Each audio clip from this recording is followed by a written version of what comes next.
गुरुभ्यो गुणगुरुभ्यः छत्तीसगुणसम्मग्गे पंचविहाचारकरणसन्दर्शे शिष्यानुग्गे कुशले धम्मारिसदा वन्दे गुरुभक्ति संयमेनिया तरन्ति संसारसागरं घोरं शृण्वन्ति अट्टकमं शम्मणमरणं न पामेन्ति ये नित्यं व्रतमन्त्रहोमनिरता ध्यानाग्निहोत्राकुला षट्कर्माभिरतास्तपोधनधना साधुक्रिया साधुवा शीलप्राभरणा गुणप्यहरणास चंदारकिते ज्योतिका मोक्षद्वारकपाटिपाटनमठा पीडन्तु मां साधिवा गुरुवः पान्तु नो नित्यं ज्ञानदर्शननायिका चारित्राणौ गम्भीरा मोक्षमार्गोपदेशका इक्षामि भन्ते आहिरिभक्ति कावसुगुकौतसालोच्यं समनानं समदंसन समचरितयुत्ताणं पंचविहचारणम् आहिर्याणम् आहिरादिसुदनानुपदेश्याणम् उपध्यायाणं तिरुणगुणपारणर्याणं सप्सावणं शयनचकालं अंचेमि पूज्येमि वन्दामि नमस्सामि दुःखौ कमखौ वैलाहो सुगैगमनं समाहिमनं जनगुणसम्पत्तियोधमज्जं मोक्षमार्गस्य नेतारं वेत्तारं कर्म भूभृतां ज्ञातारं विश्वतत्त्वानां वन्दे तद्गुणलब्धये वन्दे तद्गुणलब्धये वन्दे तद्गुणलब्धये नमो हरिहन्ताणं नमो सिद्धाणं नमो आयिरीयाणं नमो वज्रायाणं नमो लोहे सबसाहूणं पंचपरमेष्टि भगवान की, आचार्य भगवान कुंद कुंद स्वामी की, आचार्य भगवान श्री उमा स्वामी महाराज की, आचार्य गुरुदेव श्री विशुद्ध सागर जी मुनि महाराज की।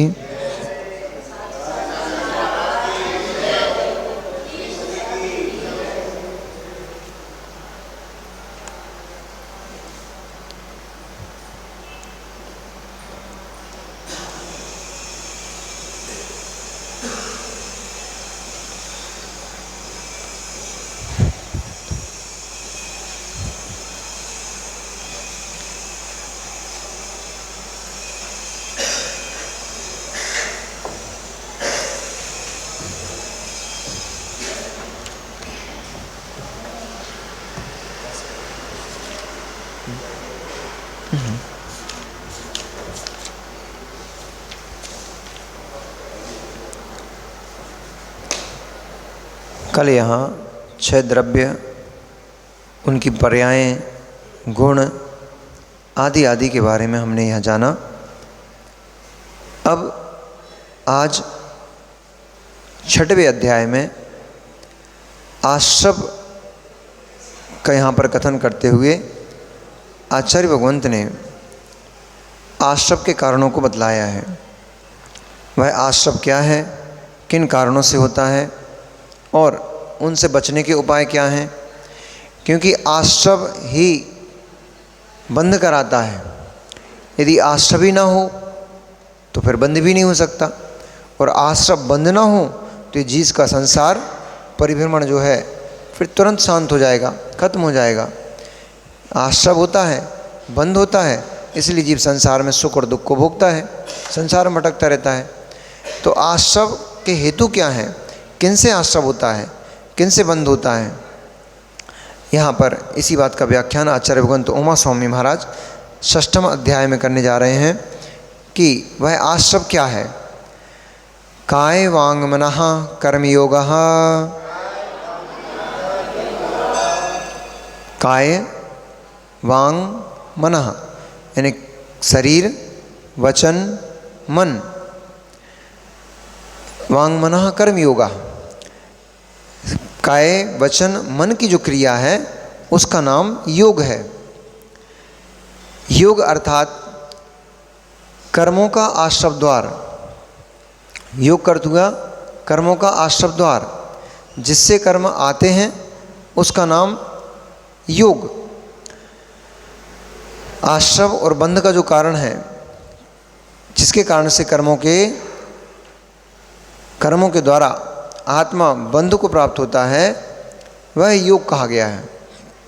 वह योग काय वचन और मन रूप होता है। काय सब जानते हैं, शरीर, 5 प्रकार का शरीर होता है, अथवा जिस शरीर में आप निवास करते हो, देवों का शरीर, तो वैक्रियक शरीर है, मनुष्यों का त्रियंचों का शरीर औदारिक शरीर है, आदि आदि। इस प्रकार से जिस शरीर में यह जीव निवास कर रहा है उस शरीर से काय रूप जो चेष्टाएं होती हैं, काय के प्रस्पंदन हलन चलन रूप जो क्रियाएं होती हैं, उससे कर्मों का आश्रव होना काय से आश्रव हो गया।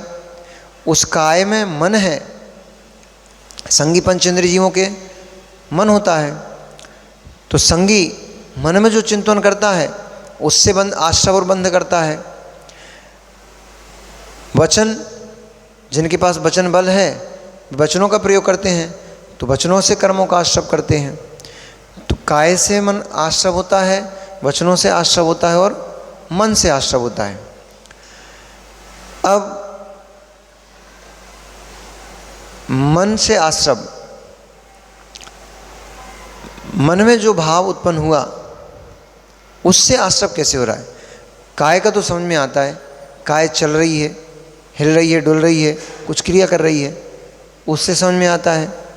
वचनों से भी समझ में आता है, वचन हम कुछ बोलते हैं तो उसके लिए हमें सोचना पड़ता है, अथवा कुछ भी वचन बोल रहे हैं तो शब्द रूप में मुख का हलना चलना हो रहा है, जीभ का हिलना चलना हो रहा है, इससे कर्मों का आश्रव होता है। लेकिन मन में तो ऐसा कुछ नहीं हो रहा, मन में तो केवल भाव उत्पन्न हो रहे हैं, उससे कर्माश्रव कैसे होता है? नहीं, तो भाव उत्पन्न हो रहे हैं, परिणाम है उसमें, न तो काय हिल रही है न वचन चल रहे हैं, उसमें कर्मों का आश्रव कैसे? तो यहाँ पर जो आश्रव का कथन किया ये उपचार से कहा है ऐसा कि काय से आश्रव, वचन से आश्रव, मन से आश्रव। वास्तव में न काय से आश्रव होता, न वचनों से आश्रव होता, न मन से आश्रव होता, पर सूत्र तो यही कह रहा है काय वांग मना कर्म होगा। हाँ, ऐसा उपचार कथन किया, शरीर वचन मन इनसे आश्रव होता है। यथार्थता यह है कि भाव भी आ गया ना, मन। यथार्थता यह है काय से की गई चेष्टा से आत्म प्रदेशों में परस्पंदन होता है, वचन से की गई चेष्टा से आत्म प्रदेशों में परस्पंदन होता है। मन से की हुई प्रवृत्ति, मन से की हुई चेष्टा, उस मन की चेष्टा से आत्म प्रदेशों में परस्पंदन होता है, उस परिस्पंदन से आश्रव होता है। इसलिए कारण में यहाँ कार्य का उपचार किया गया। कारण में, कार्य में कारण का उपचार किया गया है। आश्रव होना कार्य है, वह आश्रव आत्मा के प्रदेशों का परिस्पंदन रूप होता है। एक बार आश्रव की प्रक्रिया समझ लो तो थोड़ा समझ में जल्दी आ जाएगा। आश्रव का अर्थ क्या होता है कि जब हम कोई शरीर से कोई चेष्टा करते हैं, मन से कोई चेष्टा करते हैं, वचनों से कोई चेष्टा करते हैं, अब अभी शुभ और अशुभ का भेद खड़ा नहीं करते हैं, उसके लिए सूत्र आगे आने वाला है। अभी तो आश्रव को समझते हैं। ऐसा करने से हमारे आत्म प्रदेशों में हलन चलन होता है। आत्मा के जो प्रदेश हैं वे परिस्पंदित होते हैं, हिलते हैं, एक स्थान से दूसरे स्थान पर जाते हैं। उसके कारण से आत्म प्रदेशों के परिस्पंदन से जो वायुमंडल में, लोक में जो कर्म वर्गणा, पुद्गल वर्गणा भरी हुई है, 23 प्रकार की वर्गणा होती हैं। उस 23 प्रकार की वर्गणाओं में 5 प्रकार की वर्गणाएँ ग्राही होती हैं जो जीव के द्वारा उपयोग में लाई जाती हैं। शेष वर्गणाएँ जीव के द्वारा ग्रहण नहीं की जाती हैं। केवल 5 ही प्रकार की वर्गणाएँ जो ग्रहण की जाती हैं। तो उनमें एक कर्म वर्गणा है। वो कर्म वर्गणा क्या करती है कि जैसे ही आत्मा के प्रदेशों में परस्पंदन हुआ, वो कर्म वर्गणा आकर के उन प्रदेशों से टकराई, और टकरा करके जिस प्रकार का भी परस्पंदन था, जैसा भी प्रदेशों में हलन चलन था, वैसा परिणत हो जाती है, वैसे कर्म रूप में बदल जाती है, और वो बदल करके आत्मा में बैठ जाती है। अभी बंध का प्रकरण नहीं है, अभी आश्रव का प्रकरण। इसलिए बैठने की क्रिया अपन बाद में देखेंगे।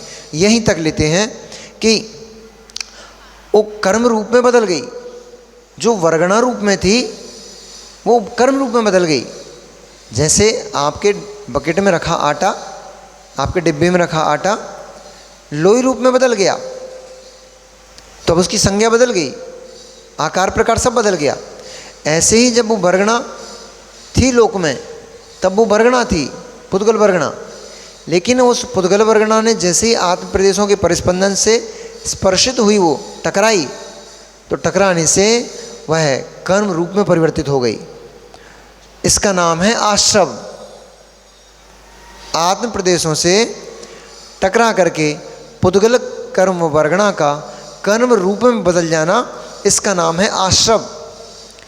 अब लगाओ, लोक में जितने भी प्रकार के, चाहे इस प्रक्रिया को समझने वाले हों चाहे नहीं समझने वाले हों, इस बात का सबको पता है कि भैया पाप हो जाएगा, पाप कर्म का बंध हो जाएगा, भैया अच्छे काम करो शुभ कर्म का बंध होगा।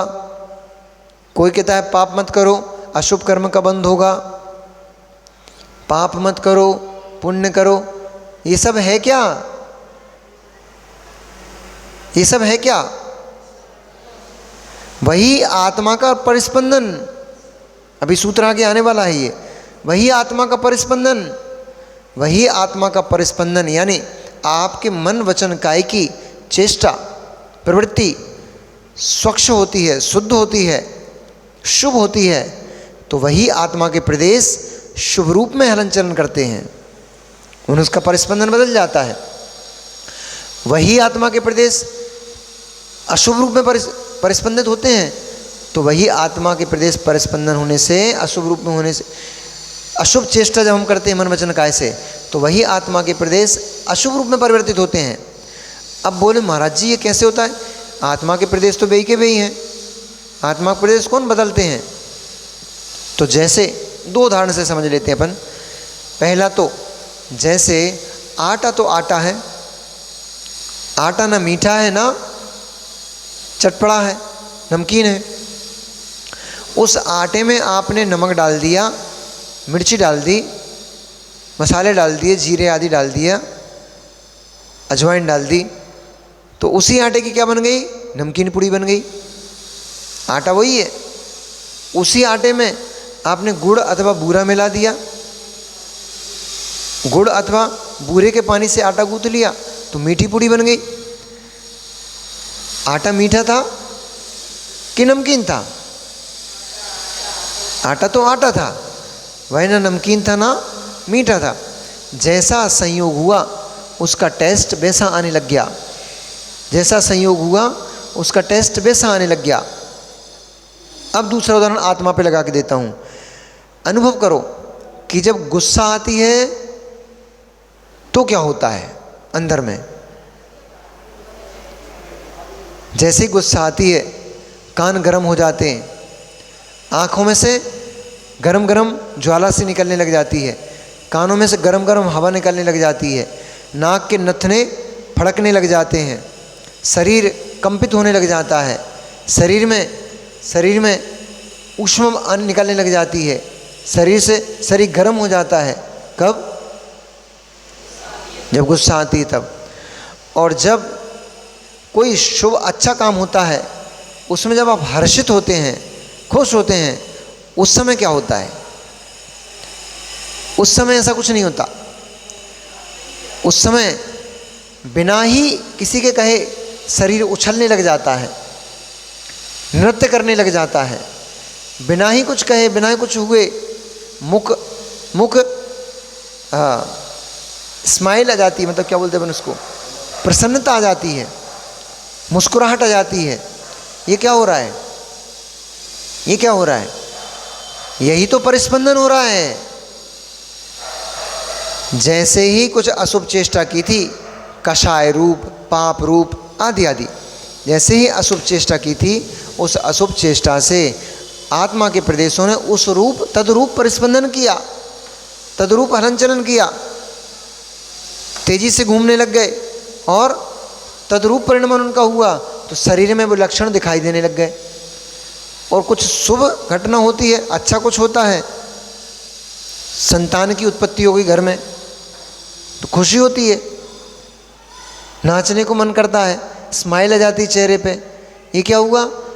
जैसे ही कुछ संयोग मिला वैसे ही मन वचन काय की प्रवृत्ति आत्म प्रदेशों में परिस्पंदन हुआ, तो आपका शरीर का प्रदर्शन भी वैसा ही होने लग गया। तो मन वचन काय की जैसी चेष्टा होती है वैसा ही शरीर की चेष्टा होती है और वैसा ही आत्म प्रदेशों में परिस्पंदन होता है। जैसा परिस्पंदन शरीर में आत्म प्रदेशों में होता है वह वर्गणा उनसे टकरा करके वैसा ही परिवर्तित हो जाती है। जैसे नमक के संयोग से आटा नमकीन हो गया, मीठे के संयोग से आटा मीठा हो गया, ऐसे ही वो वर्गणा है, पुद्गल द्रव्य, पर वह पुद्गल द्रव्य वर्गणा जैसे ही आत्मा के प्रदेशों से स्पर्शित होती है उसका परिणमन हो जाता है शुभ रूप अथवा अशुभ रूप। इसी का नाम कर्म है, यही कर्म आश्रव कहलाता है। इसलिए काय से नहीं होता, वचन से नहीं होता, मन से भी नहीं होता। थोड़ा लेट हो गए ना आप। काय से नहीं होता, वचन से नहीं होता, मन से नहीं होता। परमा स्वामी भगवान तो सूत्र ये लिख रहा है, काय वांग मनः कर्म योगा। काय वचन मन के संयोग से आत्म प्रदेशों में परिस्पंदन होता है, उससे कर्म का आश्रव होता है। इसलिए मन के, इसलिए आत्मा के परिस्पंदन के लिए ये सहायक होते हैं, ये निमित्त होते हैं। इसलिए निमित्त को तो दोष दिया ही जाता है, निमित्त को ही तो दोष दिया जाता है। आप घर से बाहर निकले और आपके पतिदेव ने, मनोज भैया, दिलीप भैया ने पानी पीकर के गिलास रख दी गेट पे, देहरी पे, और आप जल्दी जल्दी गिलास के लिए आ रहे थे और आपका पैर लग गया गिलास में। अब आप किसको बोलोगे? अजीब आदमी है ये, हर कभी ऐसे ही करते हैं। पानी पिया, गिलास बीच रास्ते में छोड़ दी। ये नहीं कहोगे कि हम देख के नहीं चल रहे थे, हमारी गलती है। दिलीप जी ने गलती करी है, उनने गिलास बीच में क्यों रख दी? तो निमित्त को ही दोष दिया जाता है। ये कोई नहीं बोलता कि हमारी गलती है, हमें देख के चलना चाहिए था। हमारी इतनी बड़ी बड़ी आंखें कहाँ चली गई थी जो हम इतनी बड़ी गिलास नहीं देख पाए? हम छोटे छोटे जीवों की रक्षा कैसे करेंगे? ऐसा कोई नहीं सोचता। क्या बोलते हैं, इनने गलती करी, इनने गिलास बीच रास्ते में रख दी, इसलिए पानी फैल गया सब में। तो निमित्त को ही दोष दिया जाता है। ऐसे ही ये आश्रम में, वैसे आश्रम तो होता आत्म प्रदेशों के परिस्पंदन से है, परंतु इसमें सहायक होता, निमित्त होता है शरीर वचन मन। इसलिए यहाँ पर काय वांग मनः कर्म योगा ऐसा सूत्र कहा। सा आश्रवः, यही आश्रव है, सा वह ही आश्रव है, काय वचन मन, इसका नाम योग है। मनोयोग, वचन योग, काय योग, यही आश्रव है, इसी से आश्रव होता है, इसलिए यही आश्रव है। अब एक प्रश्न खड़ा हो सकता है कि मिथ्यात्व अवृत्ति प्रमाद कषाय योगः बंध हेत्वा। मिथ्यात्व अवृत्ति आगे वाले अगले अध्याय में मिलेगा आपको ये सूत्र, 8वें अध्याय में ये सूत्र मिलेगा कि मिथ्यात्व अवृत्ति प्रमाद कषाय योगा बंध हेत्वा। मिथ्यात्व अवृत्ति प्रमाद कषाय योग, इनसे बंद होता है। और अभी कहने वाले हैं आश्रव पूर्वक बंद होता है, वहीं मिलेगा ये भी कि आश्रव पूर्वक ही बंद होता है। तो फिर आपने मिथ्यात्व को आश्रव का कारण क्यों नहीं कहा? आश्रव पूर्वक ही बंद होता है और मिथ्यात्व को आपने बंध का कारण रखा है, तो फिर मिथ्यात्व को आश्रव का कारण क्यों नहीं रखा? तब फिर यहाँ पर आचार्य भगवंत इसका खुलासा करते हुए कह रहे हैं कि मिथ्यात्व को आश्रव का कारण कहने से मिथ्यात्व पहले गुण स्थान में है, दूसरे गुण स्थान में मिथ्यात्व नहीं होता, तीसरे चौथे आदि आदि गुण स्थानों में मिथ्यात्व नहीं है। तो फिर पहले गुण स्थान में ही कर्म का आश्रव होगा, शेष गुण स्थानों में कर्म का आश्रव नहीं होगा। यदि मिथ्यात्व को आप आश्रम का कारण बना दोगे तो मात्र पहले गुण स्थान में आश्रव होगा, शेष 13 गुण स्थानों में आश्रव नहीं होगा। इसलिए यहाँ पर मिथ्यात्व को आश्रव का कारण नहीं कहा, यहाँ काय वांग मनः कर्म योगा सा आश्रव ऐसा कहा। योग से आश्रव कहा। अब आगे बोल रहे हैं वह आश्रव किस प्रकार का है, कैसा होता है। तो शुभा पुण्यस्य शुभा पापस्य, शुभा पुण्यस्य शुभा पापस्य। वह योग से जो आश्रव होता है कैसा होता है, तो उन्होंने कहा शुभा पुण्यस्य अशुभः पापस्य। शुभ करने से, शुभ योग से पुण्याश्रव होता है, अशुभ योग से पापाश्रव होता है। शुभ योग पुण्य में निमित्त है, पुण्य आश्रम में निमित्त है, और अशुभ योग पाप आश्रम में निमित्त है।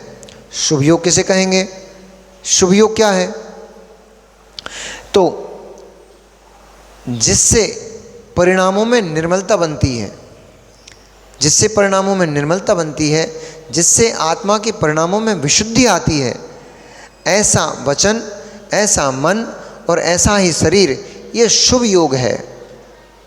मनोयोग, वचन योग, काय योग। जिन कारणों से, जिन कार्यों से, जिन शरीर की चेष्टाओं से परिणाम विशुद्ध होते हैं, मन में विशुद्धि का संचार होता है, आदि आदि। अब इस परिभाषा से अब आपको ये पकड़ना पड़ेगा, स्थान को मत देखते रहो। समझ रहे रोहित भैया, इस परिभाषा से आपको ये पकड़ना पड़ेगा, केवल मुद्रा को मत देखते रहो, केवल स्थान को मत देखते रहो, योग की धारा पकड़ना पड़ेगी। उससे पता लगेगा शुभाश्रव हो रहा है कि अशुभाश्रव हो रहा है। मंदिर में खड़े हो, मंदिर में खड़े हो, तीन लोग के नाथ की मुद्रा के सामने खड़े होकर के गाली गलौज करोगे, मंदिर पुण्याश्रव नहीं कराएगा, भगवान की मुद्रा पुण्याश्रव नहीं करा पाएगी। उस मुद्रा के सामने खड़े होकर के अशुभ परिणाम कर रहे हो। आपका मनोयोग अशुभ हो चुका है, आपका वचन योग अशुभ हो चुका है, आपका काय योग अशुभ चल रहा है, हाथ फड़फड़ा रहे हो, फैला रहे हो, गालियाँ बक रहे हो, चिल्ला रहे हो, आपको पाप आश्रव ही होगा, भले ही मंदिर में खड़े हो। मंदिर में क्या, आप तो सम्मित शिखर शाश्वत तीर्थ क्षेत्र में जाके खड़े हो जाओ, वहाँ पे भी पाप आश्रव ही होगा। अब इस सूत्र से आपकी सिद्धि होगी कि बाहर की जितनी क्रियाएं होती हैं, लोक में जितने प्रकार का धर्म मान के रखा हुआ है, उसमें कितना मिथ्यात्व घुसा पड़ा है और कितना सम्यक घुसा पड़ा है। किसी ने स्नान मात्र से शुद्धि मान ली, किसी ने स्नान मात्र से शुद्धि मान ली। यहां शुद्धि की पकड़ो, क्या बोल रहे हैं, सा आश्रवा, क्या, शुभा पुण्यस्य शुभा पापस्य। शरीर की चेष्टा कैसी चल रही है, हिंसात्मक चल रही है कि अहिंसात्मक चल रही है। वचनों की चेष्टा हिंसात्मक चल रही है कि अहिंसात्मक चल रही है। मन की प्रवृत्ति हिंसात्मक चल रही है कि अहिंसात्मक चल रही है। खड़े कहीं भी रहो, खड़े कहीं भी रहो। इसलिए तो दिन रात क्या बोला है कि अहर्निश, दिन रात 24 घंटे अच्छे विचार कर, कहीं भी खड़े रहो, चाहे भोजन बनाओ, चाहे दुकान चलाओ, चाहे गाड़ी वाहन चलाओ, आ रहे हो, जा रहे हो, उठ रहे हो, बैठ रहे हो, यहाँ तक कि मलमूत्र का विसर्जन भी कर रहे हो, तब भी अपने परिणामों की धारा को निर्मल करके रखो, क्योंकि हर समय आश्रव और हर समय बंद हो रहा है। ऐसा कोई भी समय नहीं है जिसमें आश्रव ना हो रहा हो।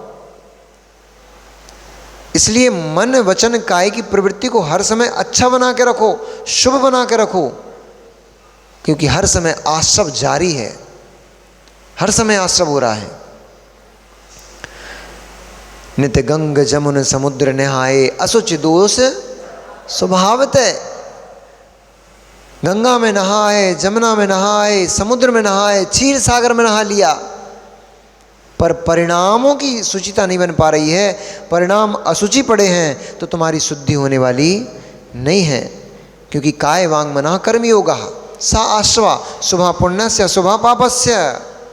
ये 3 सूत्रों में बड़ा रहस्य छिपा पड़ा है। और व्याख्या करने जब इनकी बैठोगे अथवा इनके बारे में चिंतन करने बैठोगे, घंटों घंटों कैसे निकल जाएंगे, दिन दिन कैसे निकल जाएंगे, आपको पता नहीं पड़ेगा। सामायिक करने बैठो, इन 3 सूत्रों को हाथ में उठा लो और फिर सामायिक करने बैठो, आपको पता नहीं लगेगा घंटों का समय कैसे निकल गया चिंतन करते करते। हेतु पकड़ते जाओ, हेतु पकड़ते जाओ और देखते जाओ परिणामों की धारा मेरी कहाँ जा रही है।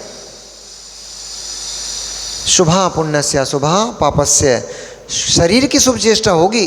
अब शुभ चेष्टा क्या, अशुभ चेष्टा क्या, किसी को गाल में चांटा मारना अशुभ चेष्टा, क्योंकि उससे पर को पीड़ा होती है। यहां तक कि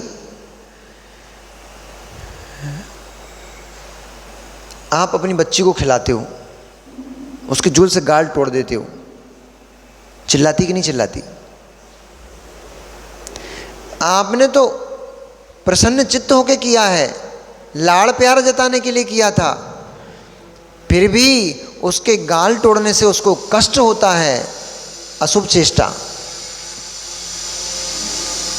अशुभ चेष्टा हो गई, पापाश्रव हो जाएगा, अनर्थ दंड हो गया। व्यर्थ में की गई क्रिया सब अनर्थ दंड। जितनी भी क्रियाएं जिनका कोई प्रयोजन नहीं, निष्प्रयोजन है, व्यर्थ में ही की जा रही हैं, हिंसात्मक प्रवृत्ति, सारी की सारी अशुभ चेष्टाएं। अभिषेक करो, शुभ चेष्टा, शुभ क्रिया, भगवान की भक्ति पढ़ोगे, स्तुति गाओगे, शुभ चेष्टा, क्योंकि उनके गुणों का अनुवादन किया जा रहा है, इसलिए शुभ चेष्टा। भगवान ने जो गुण प्राप्त किए हैं उनकी प्राप्ति के लिए, भगवान ने जो विशुद्धि को बनाया था उस विशुद्धि की प्राप्ति के लिए, भगवान ने जिस अवस्था को प्राप्त कर लिया है उस अवस्था की प्राप्ति के लिए, उन जैसा बनने के लिए हम उनकी भक्ति आदि करते हैं, अभिषेक पूजन करते हैं। ये शुभ चेष्टा हो गई, क्योंकि इसमें हिंसात्मक प्रवृत्ति नहीं होती, इसलिए शुभ चेष्टा। शुभाश्रव,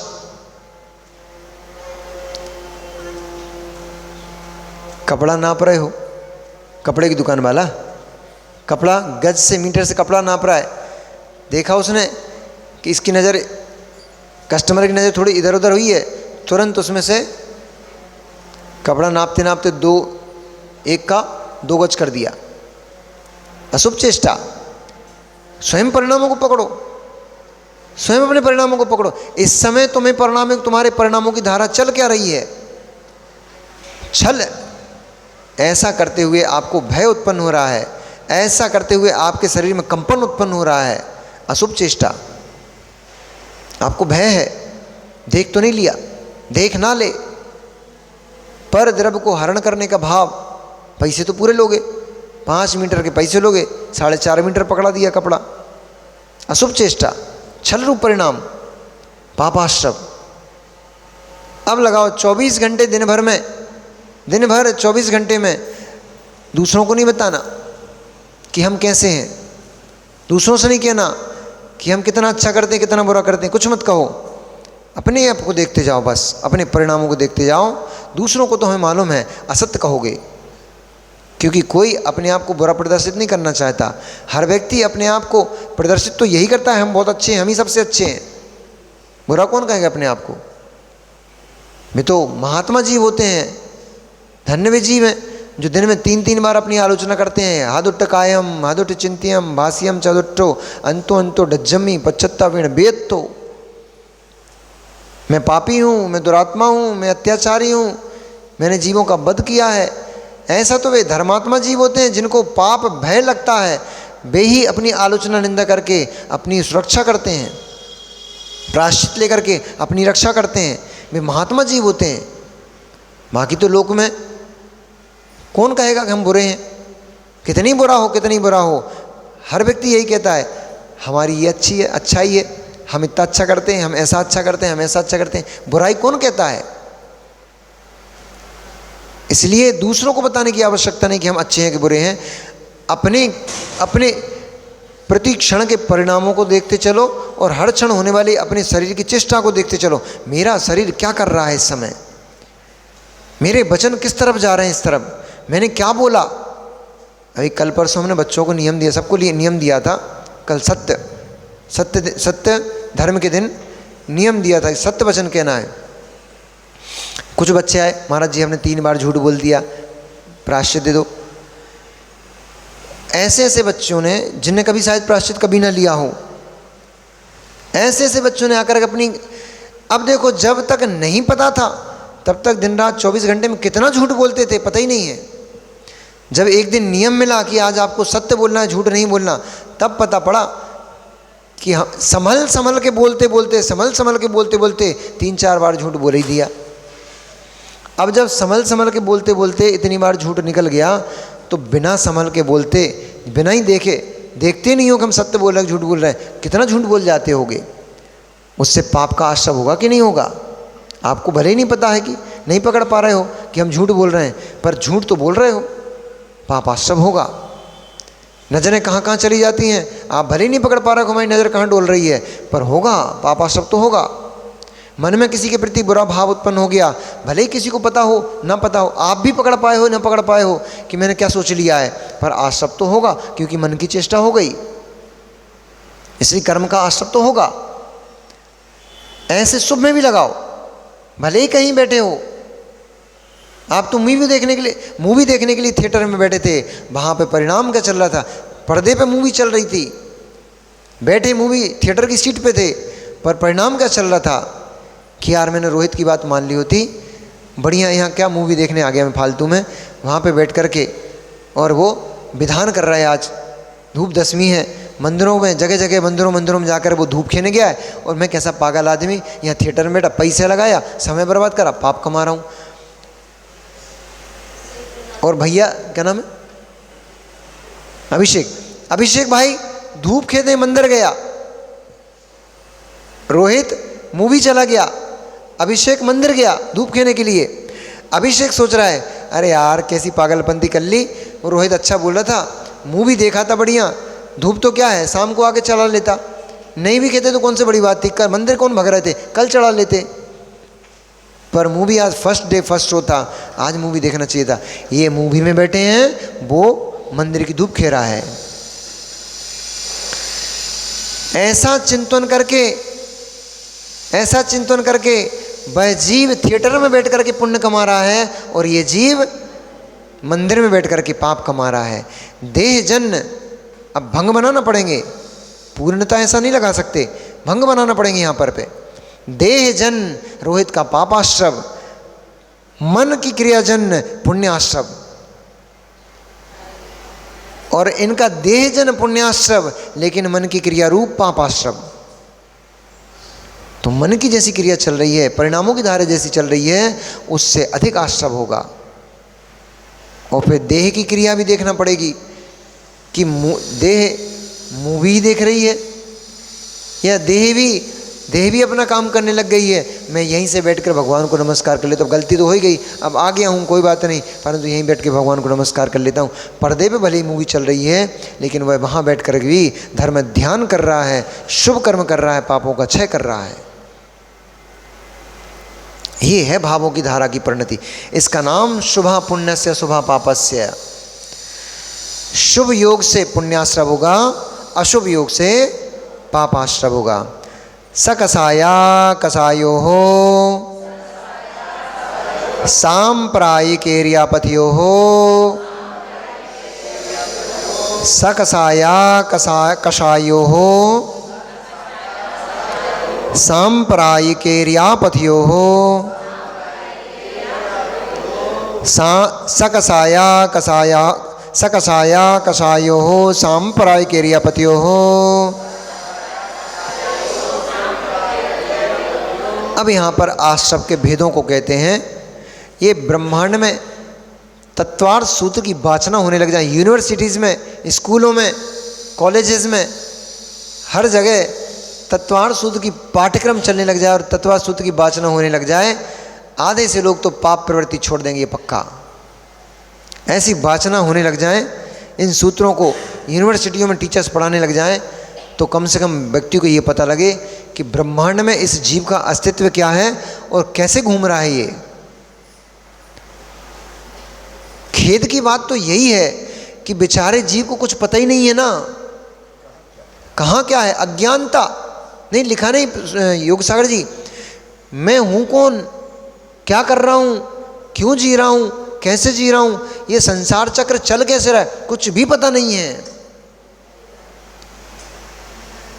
यहाँ तक कि जो बड़े बड़े शास्त्रों को पढ़ के बैठ गए उनको तक ये पता नहीं है चल क्या रहा है। क्या करने आए थे, क्या करने लग गए, क्या करने आए थे, क्या करने लग गए। आए थे कराऊंगा कल ध्यान, क्या सोच के आए थे यहाँ, और यहाँ आकर क्या करने लग गए। कल सुबह ध्यान कराते हैं, इसी पर कल ध्यान कराते हैं। हमने सोच के रखा था कि एक दिन बीच में इस पे जरूर ध्यान कराएंगे कि क्या करने आए थे और क्या करने लग गए। चलो, तो सकसाया कषायो हो सांप्रदायिक इरियापथियो। अब यहाँ पर आश्रव के भेद किए। आश्रव दो प्रकार का कहा, सांप्रदायिक आश्रव और इरियापथाश्रव। सांप्रदायिक आश्रव और इरियापथाश्रव। सांप्रदायिक आश्रव क्या है? कषायों के साथ जो आश्रव होता है वह सांप्रदायिक आश्रव है। निष्कषायी में, निष्कषाय को जो आश्रव होता है, निष्कषाय को भी आश्रव होता है, क्योंकि शरीर है ना, तो देहजन क्रिया, जब तक मन है तब तक मनजन क्रिया, मन नहीं रहेगा तो देहजन क्रिया। तो इस प्रकार से सकषाय कषाय, कषाय रूप प्रवृत्ति से, कषाय रूप परिणामों से अशुभ आश्रव होता है, सांप्रदायिक आश्रव सांप्रदायिक आश्रव होता है, और निष्कषाय प्रवृत्ति से इरियापथाश्रव होता है। अब कषाय क्या है? क्योंकि एक एक भंग पकड़ना पड़ेगा, एक ही चीज़ को खोलना पड़ेगा विषय को। अब आपने तद बोल दिया महाराज जी कषायों से आश्रव होता है सांप्रदायिक, और सांप्रदायिक आश्रव दीर्घकालीन होता है, लंबा चलता है। इरियापथाश्रव अल्प समय के लिए होता है, थोड़ा सा होता है, फलदान शक्ति कम होती है।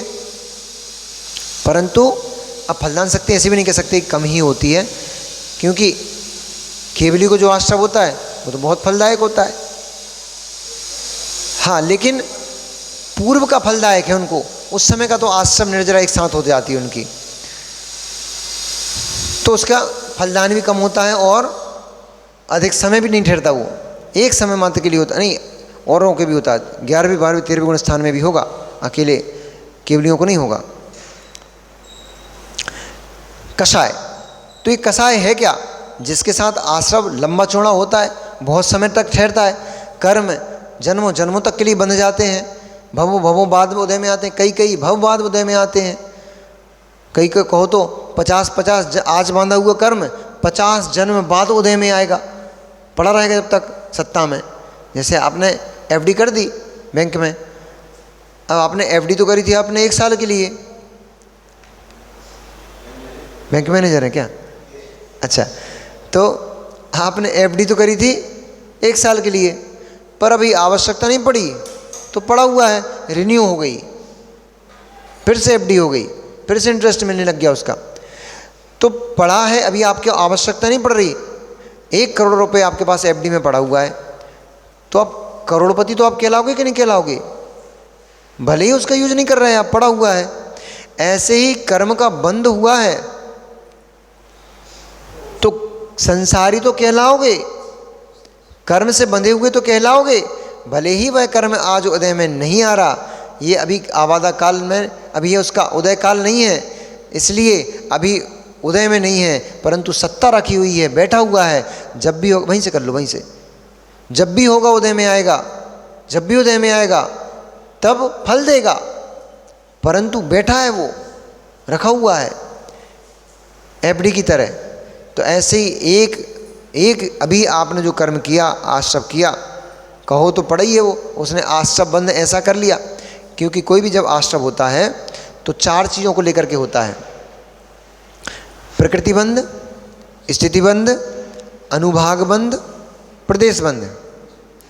प्रकृति, प्रदेश, स्थिति, अनुभाग, 4 चीज़ों को लेकर के कर्म का बंध होता है अभी। लेकिन ये बंध की प्रक्रिया नहीं, अभी आश्रव की प्रक्रिया है। ये सूत्र बंध के प्रकरण में आएगा, अभी आश्रव समझते हैं। सकषाय, कषाय के साथ जो आश्रव किया गया।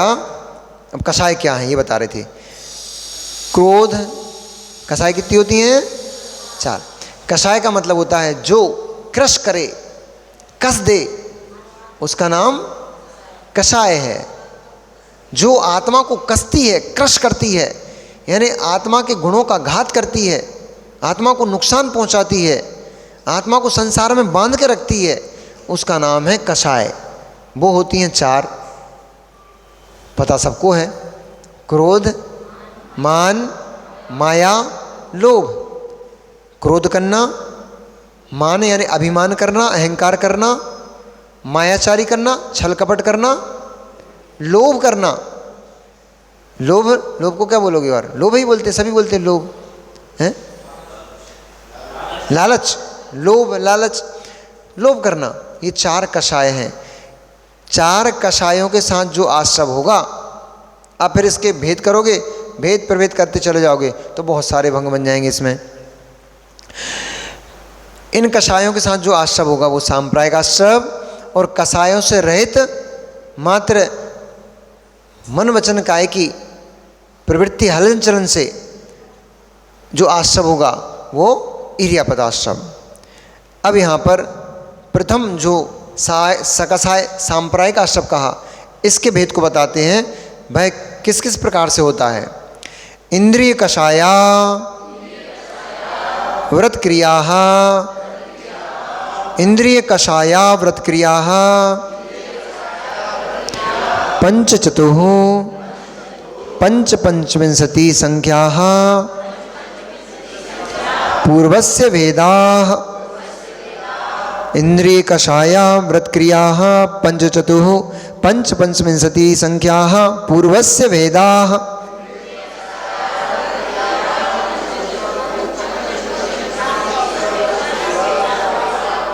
इंद्रिय, कषाय, अव्रत, क्रिया, इनके भेद से 1 2 3 4 चार। अब इनके भेद करो तो इंद्रियां कैसी हैं? पंच चतुः पंच पंचविंशति। इंद्रियां क्रम से लगाओ, इंद्रिय पंच, इंद्रिय 5, कषाया चतुः, कषाय 4, व्रत पंच 5 व्रत, क्रिया पंचविंशति 25 क्रिया। इस प्रकार से 5 इंद्रिय, 4 कषाय, 5 अव्रत और 25 क्रिया रूप, ये जो भेद रूप है, इनसे सांप्रायिक आश्रव होता है। कैसे? 5 इंद्रिय, 5 इंद्रिय कौन कौन सी हो गई? स्पर्शन अपन पहले पढ़ चुके हैं। कौन से अध्याय में? दूसरे अध्याय में। दूसरे अध्याय में आप पढ़ चुके हो। इंद्रियां 5 होती हैं, उनके विषय कौन कौन से होते हैं? इंद्रिय स्पर्शन, रसन, घ्राण, चक्षु, श्रोत्राणि, ये 5 इंद्रियां हो गई। अब इनके विषय स्पर्श, रस, गंध, वर्ण सब नहीं। स्पर्श इंद्रिय का विषय कौन सा? स्पर्श इंद्रिय विषय कठोर, नरम, ठंडा, गरम, रूखा, चिकना, हल्का, भारी, ये क्या है? स्पर्शन इंद्रिय के विषय। कठोर में शुभ अशुभ परिणाम को लेके जाना। अब इनका विषय कैसे लगेगा? ये तो इंद्रिय का विषय हो गया कि ये इंद्रिय का विषय है। स्पर्शन इंद्रिय इतने विषयों को, 8 विषयों को जानती है। अब लगाना कैसे इसको? कि सोने गए थे, बैठने गए थे, आपको चटाई नरम वाली नहीं मिली अथवा फर्श नरम वाला नहीं मिला, सीक की चटाई मिल गई। प्लास्टिक की नरम चटाई नहीं मिली, सीक की कड़क चटाई मिल गई। कठोर स्पर्श में द्वेष भाव, मन खराब हो गया। क्या है? ढंग की चटाई तक नहीं लगा पाए हैं? कोई व्यवस्था नहीं। ये कोई व्यवस्था है क्या? चटाई तक ढंग की नहीं बिछा पाए, कम से कम चटाई ढंग की बिछा देते। पता था लोग बाग आ रहे हैं तो बैठेंगे, चुभेगी चटाई उनको, तो ढंग की चटाई भी नहीं लगा पाए। इतने गरीब लोग हैं। ये क्या चल रहा है? स्पर्शन जन्य अशुभ प्रयोग, पापाश्रव। अब एक एक इंद्रिय के विषयों को हम आपसे लगवाने बैठ गए तो आज का पूरा दिन तो केवल, अरे क्या होता है, बहुत ऊपर ऊपर के विषय बोल पाते हैं, क्योंकि समय इतना नहीं रहता ना। सामान्य विषय मात्र बताए थे, इनके जब गहरे में विषय पढ़ोगे, एक एक इंद्रिय के एक एक विषय को लगाओगे, जैसे अपने कठोर का विषय लगाया, कठोर नरम, नरम लगाओ,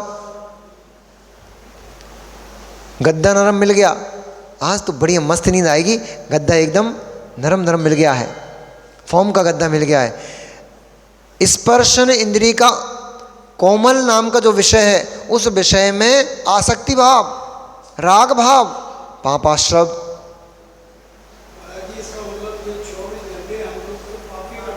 हो 24 घंटे पाप ही करते रहते हो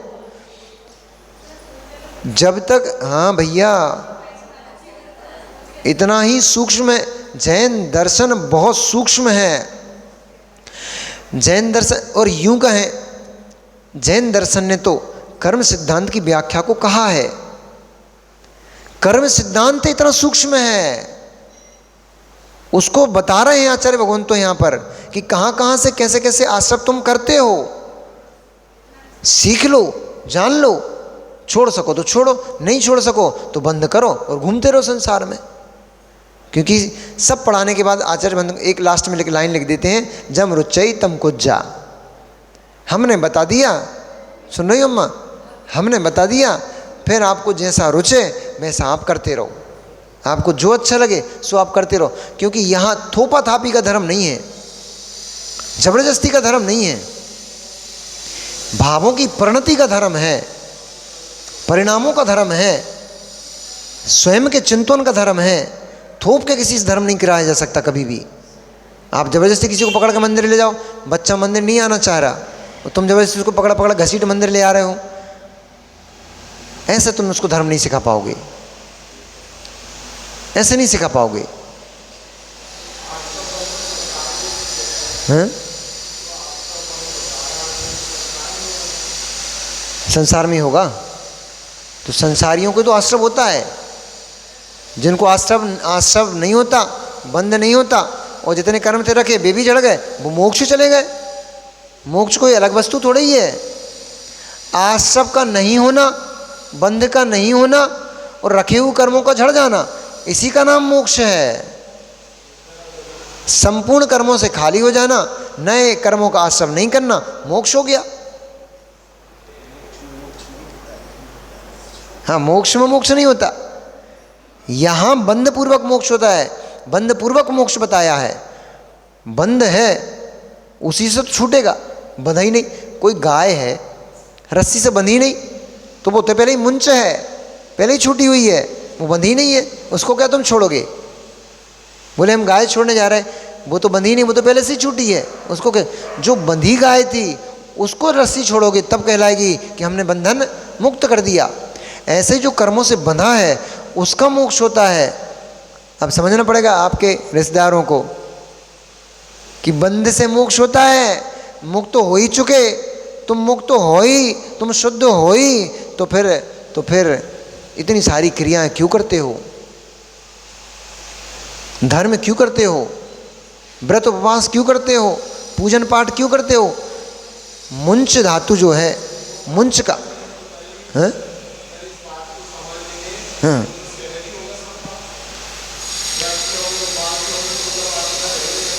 अरे मित्र, अभी सुन रहे हो इसलिए अच्छा लग रहा है। अभी मैं सुना रहा हूँ, आप सुन रहे हो इसलिए अच्छा लग रहा है। समझ में तब आएगा जब ये आपकी देवी भोजन बना के आपको परोसे और उसमें छिपेल के मिर्ची डाल दे या फिर नमक डालना भूल जाए, फिर देखो परिणामों की धारा कहाँ जाती है। अरे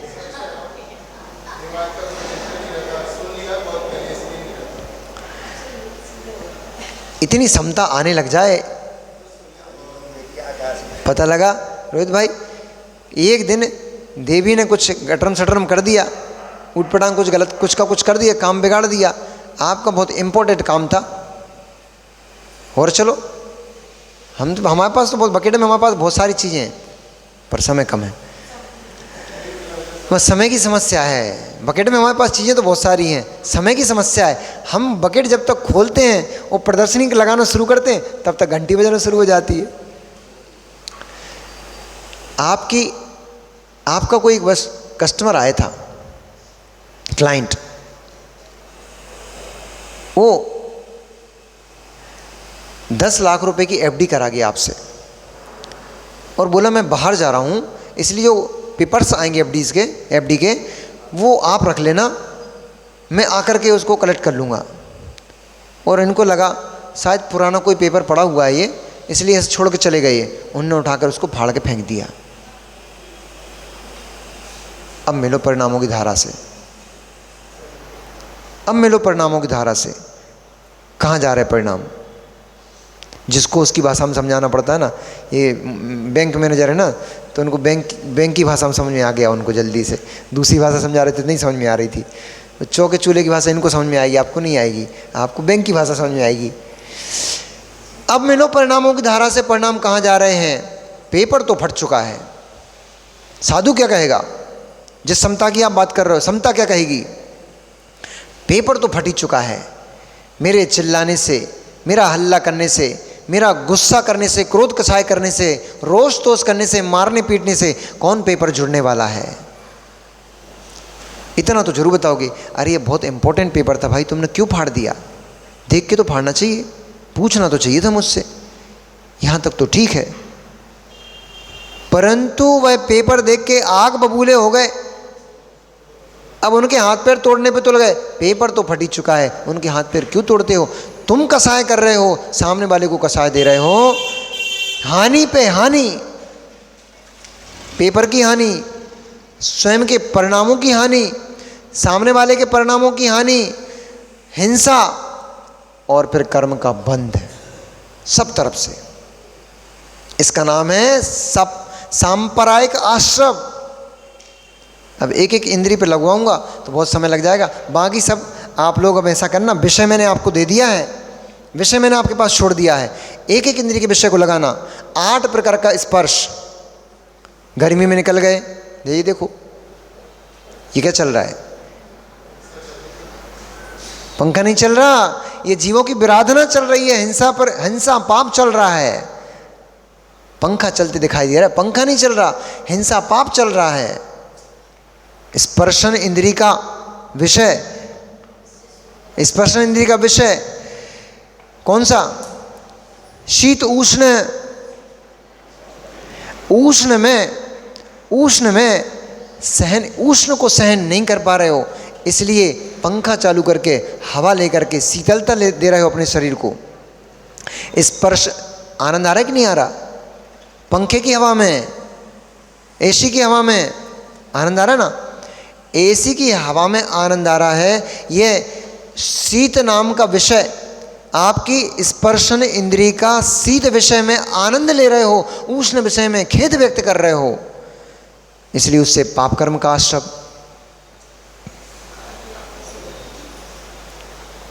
अब लगाते जाना है ऐसे 8 विषय स्पर्शन के। फिर रसना के कितने विषय हैं? खट्टा, मीठा, कड़वा, कसाइला, चरपरा। खट्टा मिल गया, ये महिलाओं को खट्टा बड़ा पसंद होता है। फुल्की मिल गई, पानी पूरी। फिर देखो ऐसे चटकारा मार मार के खाते हैं, चटकारा मार मार खाते हैं। स्पर्शन इंद्री का खट्टा विषय में राग भाव, पाप कर्म का आश्रम। कड़वा मिल गया, करेला सब्जी में आ गया, कड़वा करेला बना के रख दिया, बनाना भी नहीं आता।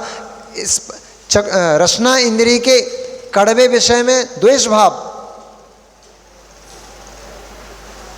लगाते चलो इस प्रकार से। अब बाकी आप लगाते रहना बैठे बैठे, ठीक है? विषय दे दिए हमने। स्पर्शर के 8, रसना के 5, घ्राण, सुगंध दुर्गंध। कहीं से निकल के जा रहे हो, सुगंध आई, बहुत बढ़िया सुगंध है यार, काहे की है सुगंध? वो एक दिन बताया था ना, मंदिर के सामने है, हाँ, जलेबी वाले की दुकान। निकलते हुए जलेबी की स्मेल आ गई, शुद्ध घी की स्मेल आ गई, मावा की स्मेल आ गई, बनती हुए पकवान की स्मेल आ गई। उसमें भाव, राग भाव चला गया, बहुत बढ़िया स्मेल आ रही है, स्मेल ही इतनी अच्छी है तो पकवान कितना अच्छा होगा, ऐसा भाव उत्पन्न हो गया। घ्राण इंद्रिय के सुगंध विषय में आसक्ति भाव पापाश्रव। तो कहीं निकल के जा रहे थे, सामने से वो घूरा लगा रहता, सामने से निकल के जा रहे थे, कैसे गंदे लोग हैं, या पूरा गंदा करके चले जाते, दुर्गंध फैल रही पूरे में। इस घ्राण इंद्रिय के दुर्गंध विषय में द्वेष भाव पाप कर्म का आश्रव। इस प्रकार से चक्षु हरा, लाल, नीला, पीला, काला, श्वेत, ये विषय हैं। इनमें किसी का चेहरा सुंदर लगना, किसी का असुंदर लगना, सुंदर पर रीझना, असुंदर से द्वेष भाव करना, ये चक्षु इंद्री का भोग पापाश्रव। और कौन सी बची अब? कर्ण इंद्री, सारे गामा पादानी, 7 स्वर, सरगम सुन करके, अच्छे शब्दों को सुन करके अच्छा प्रतीत होना, अच्छा लगना, कटु शब्द सुन करके अथवा किसी की कर्कश आवाज़ सुन करके उसमें दुखी होना, खेद व्यक्त करना, पापाश्रव। ये 5 इंद्रियां, ये भैया ऐसे पढ़ाएंगे धोखो कम। चलो, इंद्रिय ये क्या चल रहा है? सांप्रदायिक आश्रव, कैसे कैसे कर्मों का आश्रव और कैसे कैसे कर्मों का बंध होता है, ये विषय चल रहा है। पहला विषय था क्या? इंद्रिय। फिर है कषाय, 4 कषाय होती हैं, क्रोध, मान, माया, लोभ। क्रोध करना, गुस्सा करना, जानते हैं? मानते ही नहीं। क्रोध करना, मान करना, मायाचारी करना, लोभ करना, जानते हैं? मानते नहीं। जानते नहीं हैं, मानेंगे कैसे? जानने लग जाए तो मानने लग जाए, जानते नहीं है। सुना है क्रोध करने से पाप होता है, पढ़ा है क्रोध पाप के बंध का कारण होता है, कषाय है, आत्मा को कसती है। सुना है, पढ़ा है, जाना नहीं है। जानने लग जाएंगे तो फिर उससे भयभीत हो जाएंगे, मुझे ये नहीं करना। अव्रत 5 पाप हैं, हिंसा, झूठ, चोरी, कुशील, परिग्रह। इन 5 पापों में ही लगे रहना अव्रत। फिर क्या है? क्रिया, 25 प्रकार की क्रियाएं होती हैं। अब इनको विषय नहीं खोल रहे हम।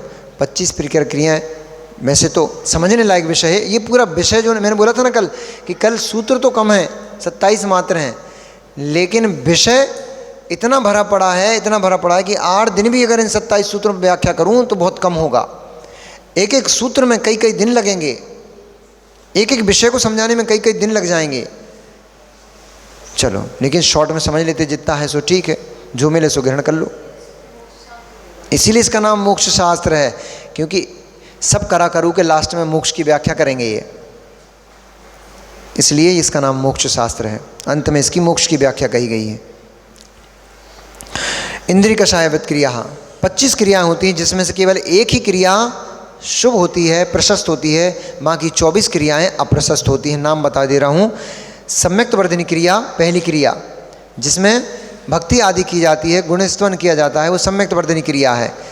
मिथ्यात्व की क्रिया, प्रायोगिक की क्रिया, समाधान की क्रिया, इरियापत क्रिया, प्रादोषिक की क्रिया, कायी की क्रिया, अधिकरण की क्रिया, पारितापी की क्रिया, प्राणातिपाती की क्रिया, दर्शन क्रिया, स्पर्शन क्रिया, प्रात्ययी की क्रिया, समन्तानुपात की क्रिया, अनाभोग की क्रिया, स्वहस्त क्रिया, निसर्ग की क्रिया, विदारण की क्रिया, आज्ञा व्यापादय की क्रिया, अनाकांक्षा की क्रिया, आरंभ की क्रिया, पारिग्रही की क्रिया, माया की क्रिया, मिथ्या दर्शन की क्रिया और अप्रत्याख्यान की क्रिया।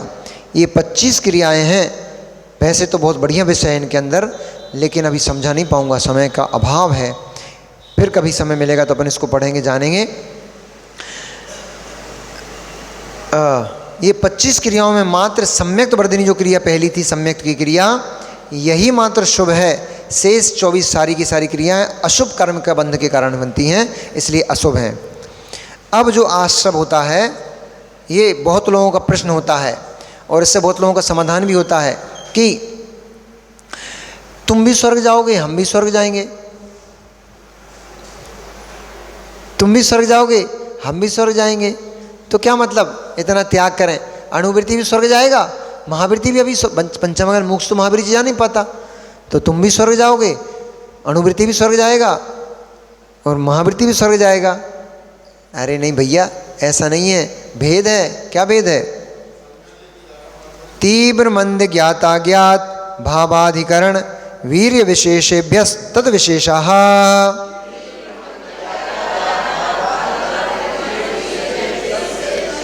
तीव्र मंद ज्ञाता ज्ञात भावाधिकरण वीर्य विशेषेभ्यस् तद विशेषाः।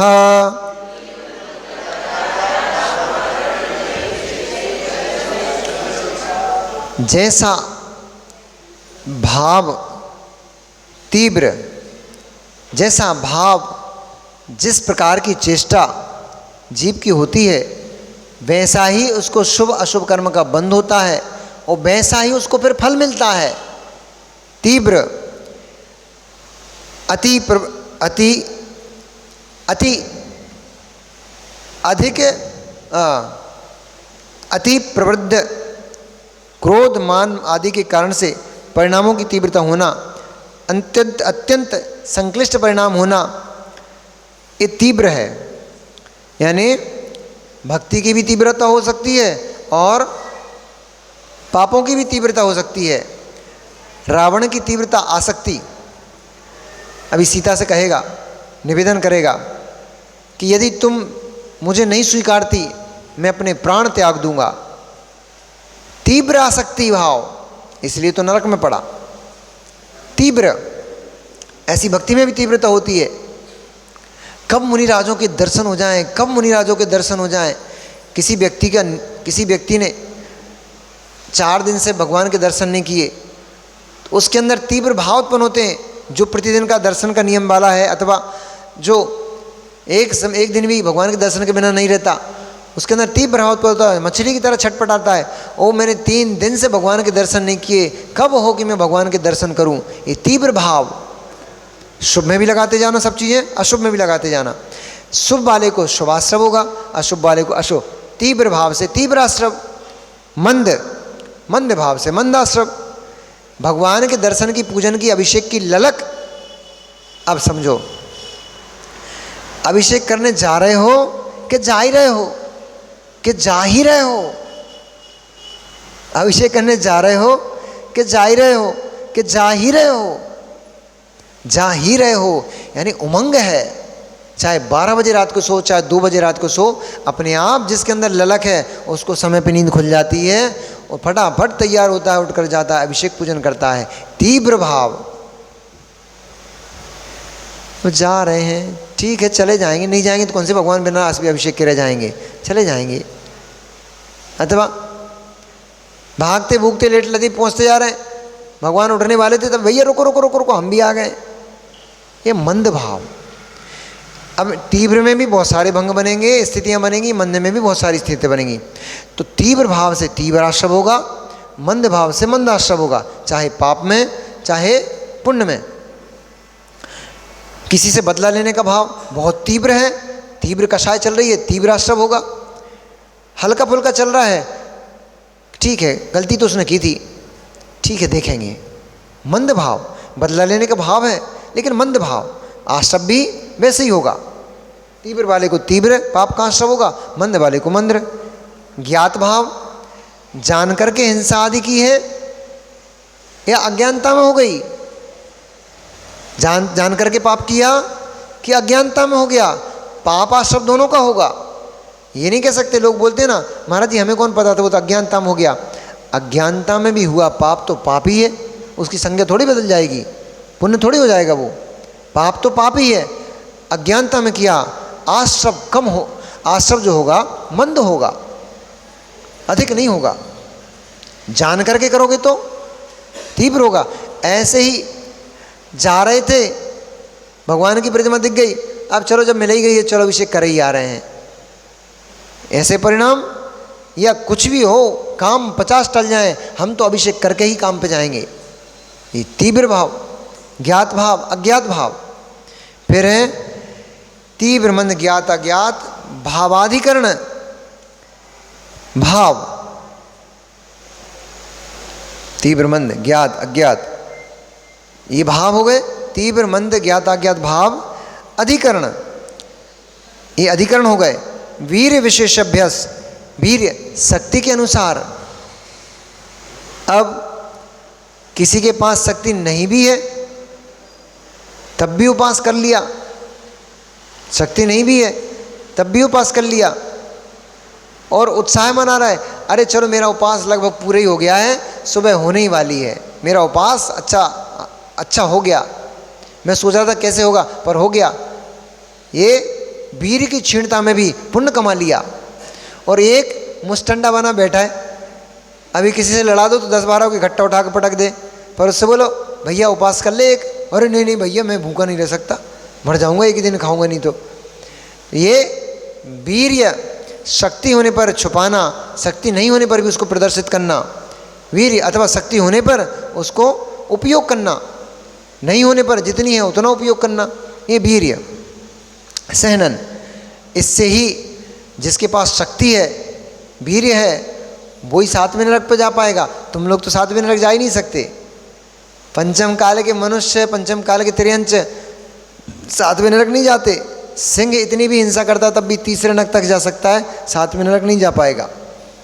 मनुष्य कितनी भी कुछ भी पाप करे 3रे नरक से आगे नहीं जा सकता। इसका मतलब ये नहीं सोचना यहाँ अच्छा बहुत बढ़िया तो नरक जाना है क्या?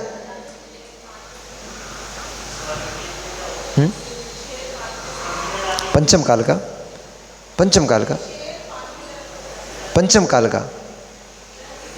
पंचम काल में 3रे नरक तक का द्वार है, 5वें नरक तक का नहीं है। और क्लियर कर लेना, मैं भी देख लूँगा एक बार। मनुष्य के लिए तो 3रे नरक तक का कहा गया है। ऐसा मुझे ध्यान है कि पंचम काल में 3रे नरक तक जा सकते हैं मनुष्य त्रियंच। यदि 5वें नरक तक का भी होगा तो एक बार विषय देख लेंगे। अब अधिकरण क्या है? अधिकरण के यहाँ 2 भेद किए, नहीं अभी पढ़ा नहीं ना सूत्र। ये इस प्रकार से आश्रम में विशेषता आती है। जो आश्रव हो रहा है, तीव्र आश्रव, मंद आश्रव, ज्ञात भाव से आश्रव, अज्ञात भाव से आश्रव, वीर्यपूर्वक आश्रव के वीर्य की हीनता में आश्रव। जैसा भाव, जैसा वीर्य, वैसा ही कर्म का आश्रव होगा। अधिकरणम जीवा जीवाः, अधिकरणम जीवा जीवाः। अधिकरण, इसके जीव अधिकरण यानी आश्रव कराने के लिए अधिकरण कौन है? क्योंकि जब तक अधिकरण नहीं होगा तब तक वस्तु ठहरेगी कैसे? पेन रखा है, कहाँ रखा है? हाथ में। तो इस वस्तु को ठहरने के लिए हाथ अधिकरण बना ना। अधिकरण को क्या बोलते हैं? और आधार, आधार जिस पर वस्तु टिकती है। तो ऐसे ही आश्रव किसके आधार से होता है? तो बोला अधिकरणम जीवा जीवा। भाई जो आधार है जीव आधार होता है, जीव अधिकरण होता है और अजीव अधिकरण होता है। अब जीव अधिकरण के यहाँ पर भेद बता रहे हैं। आद्यम समरंभ समारंभारंभ योग कृत कारित अनुमत कषाय विशेषैस त्रिस त्रिस त्रिश चतुश्चैक्षः आद्यम समरंभ समारंभारंभ योग कृत कारित अनुमत कषाय विशेषैस त्रिस त्रिस त्रिश चतुश्चैक्षः।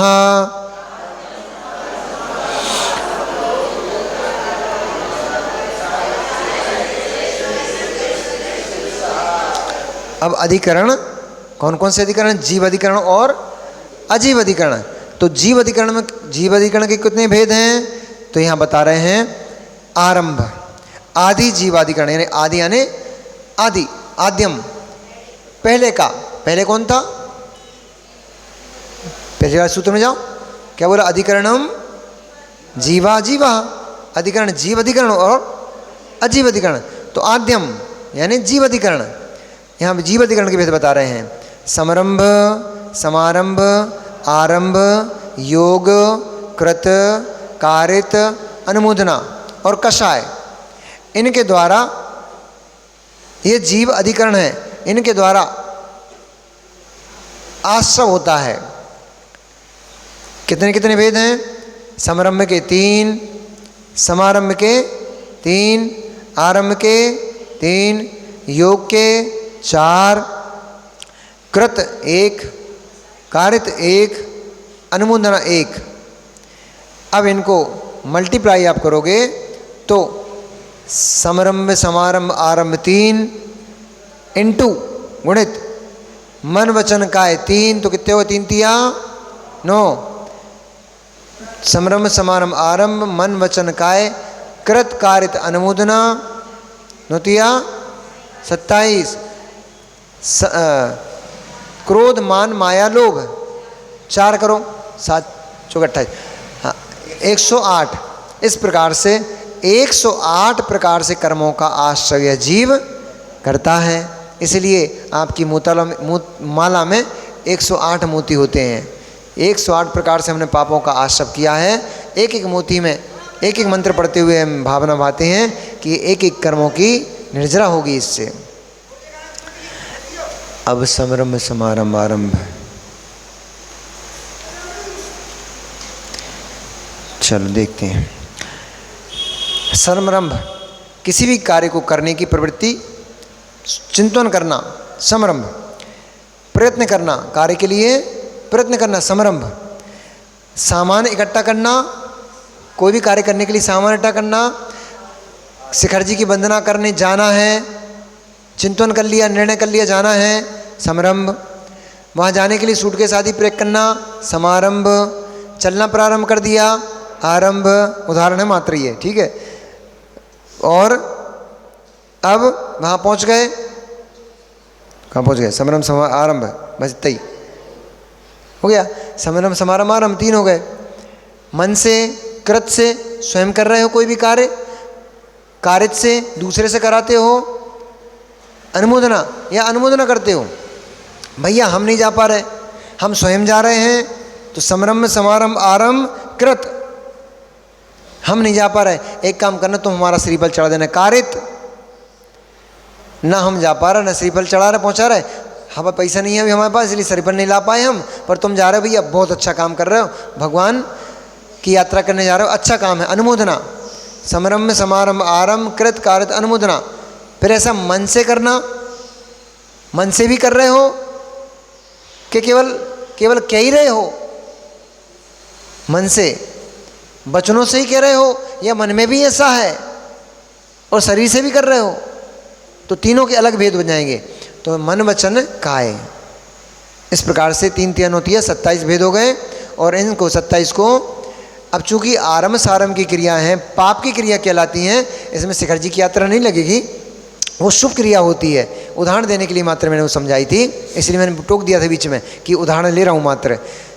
भोजन बनाने में आदि आदि जो हिंसात्मक क्रिया होती हैं उनमें क्योंकि समारंभ समारंभ आरंभ, हालांकि किसी दृष्टि से देखोगे तो उसमें भी लग जाएगी।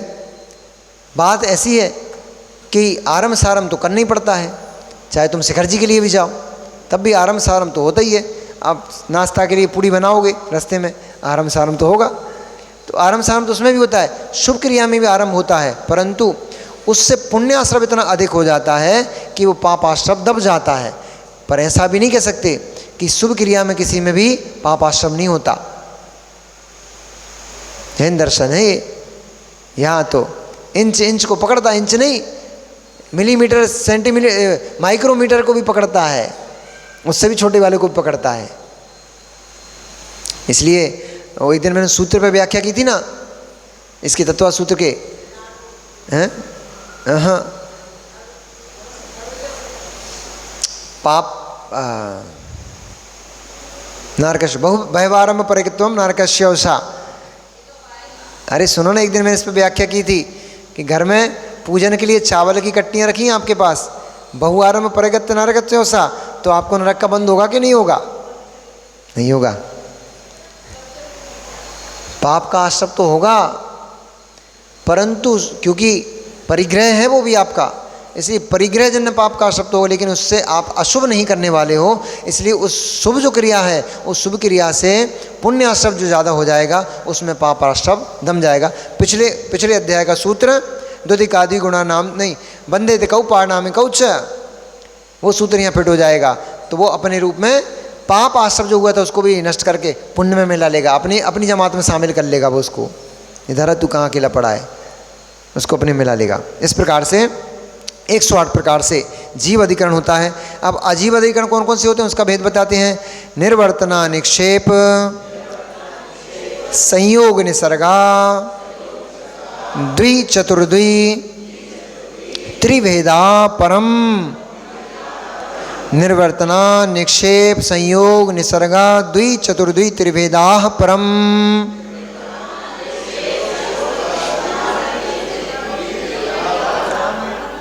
निर्वर्तना यानी शरीर आदि की जो रचना होती है इसका नाम निर्वर्तना है, अथवा किसी वस्तु चूँकि शरीर, हाँ,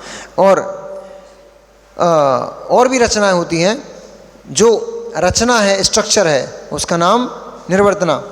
अब इससे पापाश्रम कैसे होता है बताते हैं। जिसके द्वारा रचना की जाती है वह निर्वर्तना। इसके दो भूत हैं, दो भेद हैं, मूल निर्वर्तना, उत्तर निर्वर्तना। यानी शरीर, वचन, मन, श्वासोच्छ्वास ये मूल निर्वर्तना है। इनके चलने से जीवों का विघात होता है, इनके चलने से आत्मा में परिस्पंदन होता है। अशुभ रूप, यदि अशुभ चलती है तो अशुभ रूप, शुभ चलेंगी तो शुभ रूप, तो उसके कारण से कर्मों का आश्रम होगा। इसलिए, और शरीर पौद्गलिक है इसलिए इसको अजीव अधिकरण में रखा है।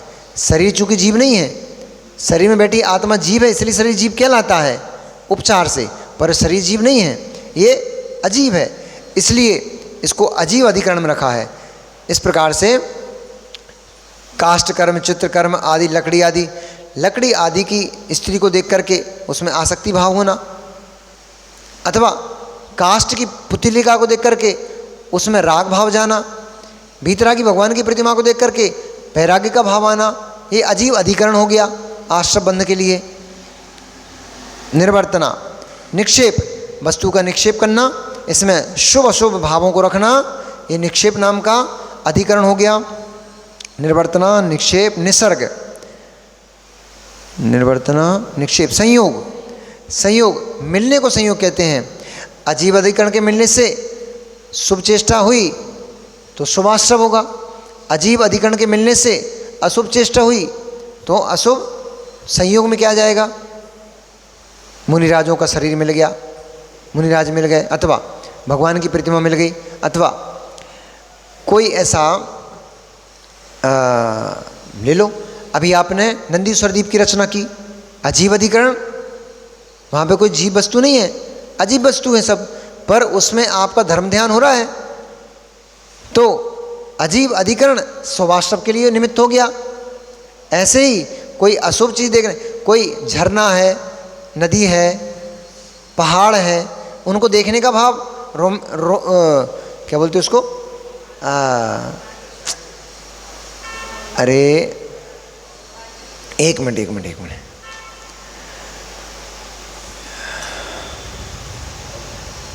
अरे मन को पसंद आने वाले जो क्षेत्र होते हैं ना, जहाँ मनमोहक क्षेत्र जो होते हैं, अब शब्द भूल गए, चलो, उनको देखने का भाव आना।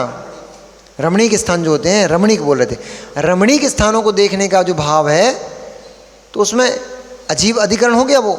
लेकिन उसमें पाप की क्रिया हो रही है, जीवादि का घात हो रहा है, उसमें आप आनंद लूट रहे हो, इसलिए वो पाप आश्रम का कारण बन गया। अब जाओ पिकनिक मनाने, अब जाओ जलप्रपात देखने, वाटरफॉल, झरना, तो स्विमिंग पूल, तो ग्राउंड में घास उगी है, आँखों की ज्योति बढ़ेगी, पता नहीं कितनों की ज्योति खत्म, तुम्हारी ज्योति बढ़ेगी। ऐसे ज्योति भी तो बैठे इधर, तो ज्योति और ज्योति के दोनों बैठे, भैया आपकी ये ज्योति ठीक है, आँखों की ज्योति बढ़ाने के चक्कर में घास पे चल के दूसरे जीवों की ज्योति नष्ट मत करना। इससे क्या होता है, ये अजीब अधिकरण है, इससे पाप कर्म का आश्रय होता है। संयोग निसर्ग, दुष्टता पूर्वक प्रवृत्ति करना, इसका नाम निसर्ग है। खोटे विचार करना, खोटी क्रियाएं करना और खोटे वचनों को कहना, निसर्ग। जिससे किसी का हरण होता हो, जिससे किसी का घात होता हो, दिल दुखता हो, ऐसे वचनों को कहना, ऐसी शरीर से चेष्टाएं करना और ऐसे मन में विचार उत्पन्न करना। भले ही नहीं कर पाओ, मन में आ गया हम तो इसका ऐसा कर देंगे। निसर्ग फूल है, निसर्ग अधिकरण हो गया ये। इस प्रकार से मन वचन काय के दुष्टता पूर्वक प्रवृत्ति करना, ये अजीब अधिकरण हो गया। ज्ञानावरण दर्शनावरण कर्म के आश्रव के अब यहाँ पर कारण कहते हैं। किन किन कारणों से ज्ञानावरणी, अब एक एक कर्मों के आश्रव को गिना रहे हैं यहाँ पर, कौन कौन से, किस किस प्रकार के भावों से, किस किस चीज़ से, कौन कौन से कर्मों का, क्योंकि 8 कर्म हैं, तो 8 कर्मों में कौन से कर्म का आश्रव जीव को किससे होता है, इस बात को कह रहे हैं। आज का जो विषय था ना, ये बड़ा ज़बरदस्त विषय है। ये विषय बढ़िया भरे मंचों पे और समय लेकर के समझने वाला विषय है। 6वें अध्याय को जीव समझ ले अच्छे से तो बहुत सारी पाप प्रवृत्ति उसकी छूट सकती हैं। चलो देखेंगे कभी। तत्प्रदोष निन्नव मात्सर्यांतराया साधनोपघाता ज्ञान दर्शनावरणयोः। तत्प्रदोष निन्नव मात्सर्यांतराया साधनोपघाता ज्ञान दर्शनावरणयोः।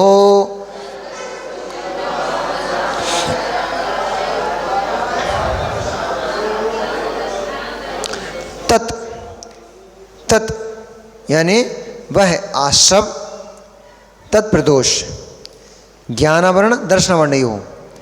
तत् वह आश्रव, कौन सा वह आश्रव? ज्ञानावरण दर्शनावरणयोः, ज्ञानावरणी दर्शनावरणी कर्म का आश्रव किन से होता है?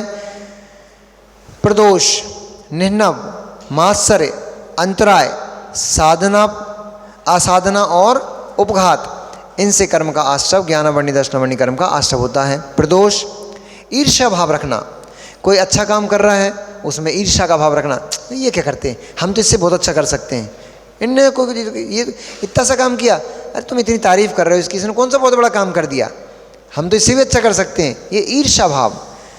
किसी ने कुछ भी अच्छा किया तो ताली बजा के अनुमोदना करो, पीठ ठोको उसकी जा करके, अरे तूने बहुत अच्छा काम किया। कोई बच्चा नमोकार मंत्र पढ़ते मिल गया, उसकी पीठ ठोक दो, अरे तूने बेटा नमोकार मंत्र पढ़ा, इतनी देर तू पापों से बच गया, ये कौन सा बहुत बड़ा है, तुम्हारा बच्चा, हमारा बच्चा तो पूरा भक्तांबर जानता है। ईर्ष्या भाव। प्रदोष, निन्नव, निन्नव का मतलब होता है उपकारी के उपकार को छिपा लेना। निन्नव मतलब उपकारी के उपकार को छिपा लेना। किसी ने आपको ज्ञान दिया, छिपा लेना उसको, नहीं हमने अपने से प्राप्त किया, हमें कौन ने सिखाया, हमें किसी ने नहीं सिखाया, हमने खुद किया। भूल गए, भूल नहीं गए, छिपा लिया कि हमने उनसे सीखा था। आपने किसी से भोजन बनाने की रेसिपी सीखी,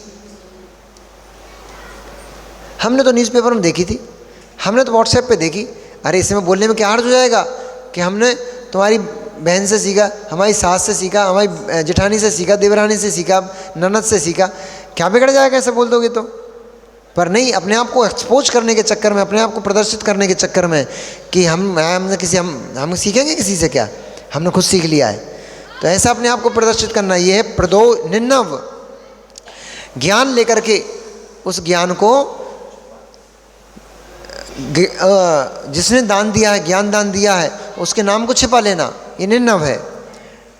फिर मात्सर्य, ऐसा भाव रखना कि कहीं हमसे आगे न बढ़ जाए, इसके कारण से सीखे हुए ज्ञान को किसी को देना नहीं। कोई विद्या सीख ली, अब ऐसे ऐसे बड़े बड़े वैद्य होते हैं, बड़े बड़े मंत्रवादी आदि, बड़े बड़े, अथवा आप लोगों से लगा लो कि कहीं हमने इनको सिखा दिया, हमें कोई अच्छी डिश बनाना आती है और हमने अगर अपनी जेठानी को सिखा दी तो ये जगह जगह जाती है, ये सब लोगों के बीच में बना के सब लोगों को खिलाएगी, सब लोग इसका नाम लेंगे, हमारा नाम कोई नहीं लेगा, इसलिए नहीं सिखाना इसको। ये क्या है? मात्सर्य। कोई हमसे कहीं आगे न निकल जाए, इसलिए अपने पास आती हुई विद्या को भी किसी दूसरे को नहीं देना, इसका नाम है मात्सर्य। अरे बांटो, विद्या बांटने से खूब बढ़ती है। पिछली बार तत्व सूत्र को पढ़ने में हमें थोड़ी झिझक थी, वैसे हमने पढ़ा हुआ था, सर्वार्थ सिद्धि पढ़ा हुआ है आचार्य श्री के मुख से, राजवार्तिक पढ़ी आचार्य श्री के मुख से, पर पिछली साल इसकी वाचना करने में हमें थोड़ी झिझक थी।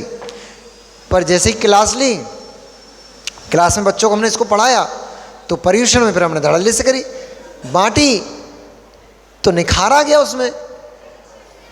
जितनी बढ़ती चली जा रही है उतना अपने आप उसमें निखार आता चला जा रहा है। तो विद्या बांटने से निखरती है, विद्या बांटने से और खुल के सामने आती है। इसलिए बांटना चाहिए, ये नहीं सोचना चाहिए कि ये बढ़ जाएंगे। और अच्छी बात है, और बढ़ जाएंगे। आप 4 को सुना पाओगे, 40 को सुना पाओगे। 10 लोग हो जाओगे तो 4000 को सुनाओगे। कितने लोगों तक ज्ञान पहुंचेगा, ऐसा सोचना चाहिए। पर वो कंजूस आदमी नहीं सोच पाएगा ऐसा। वो सोचेगा हमें ही सब कुछ, हमें ही खा जाएं, दूसरे को नहीं खाने दें। मात्सर्य, ऐसे भाव रखने वाला मात्सर्य से ग्रसित है। अंतराय, विघ्न डालना। कोई चौका लगा रहा है, कोई चौका मौका नहीं लगाना। हम फोकट हैं क्या, बिल्कुल फ्री बैठे हैं क्या, कोई काम ही धाम नहीं है क्या, हमें नहीं लगाना कोई चौका मौका। अंतराय, कोई दर्शन करने जा रहा है, तुम्हें कोई काम ही नहीं है, बस वहीं बैठ जाओ तुम तो जा करके। दिन रात 24 घंटे तो मंदिर मंदिर मंदिर मंदिर, भगवान मंदिर भगवान मंदिर, महाराज जी, बस और कुछ काम ही नहीं तुम्हें। जाओ तुम तो माता जी बन जाओ, तुम तो महाराज जी बन जाओ, जाओ भाई। ये क्या है? अंतराय, अंतर विघ्न करना मंत्राय से, अंतराय डालना। इससे ज्ञानावर्णी दर्शनावर्णी कर्म का आश्रव होता है। अब मत डालना, नहीं तो अटक जाएगी कहानी। असाधना, प्रशंसनीय को अप्रशंसनीय कहना अथवा सम्माननीय को सम्मान नहीं देना, इसका नाम है असाधना। असाधना, जो सम्माननीय है उसको सम्मान नहीं देना, उसका बहुमान नहीं करना, और प्रशंसनीय है फिर भी उसकी प्रशंसा नहीं करना। कोई आपके ज्येष्ठ कोई आए, आपके बड़े भैया आए, आपके कोई ज्येष्ठ घर में पधारे, अथवा कोई ज्ञान से ज्येष्ठ थे वो पधारे, बैठे हो पैर फैलाए, वे आके बेचारे खड़े, तुम पैर फैलाए डटे हो, ये भी आसाधना है। और जिनवाणी आदि और बहुत प्रकार के विषय हैं, समय तो अपने पास है नहीं, अभी तो बहुत सारे सूत्र बाकी हैं, 11 हुए, 16 बाकी है। तो जैसे जिनवाणी पढ़ते हो, पढ़े ऐसी रखी, पटक के वहीं छोड़ के चले गए, अथवा पढ़ रहे थे किसी ने बुला लिया, जिनवाणी खुली है, उठ के चले गए, बतिया रहे, घंटा तक खड़े रहे वहाँ पे, खड़े खड़े फिर बाद में आके अरे ये तो खुली रह गई, फिर बंद कर रहे हो। अथवा मार्जन नहीं किया, ऐसे ही बंद कर दिया, जीभ की प्रार्थना हो गई। इस प्रकार से जिनवाणी का अभिनय करना, देव का अभिनय पढ़ना, गुरुओं का अभिनय करना, अनादर करना, ये आसाधना है। उपघात, आचरण में दोष लगा लेना, इसका नाम है उपघात। कैसे? ज्ञान को ज्ञान नहीं कहना, सही बात में भी कषाय के बस होकर के उसका तिरस्कार करना, उसको नहीं कहना, ये उपघात है।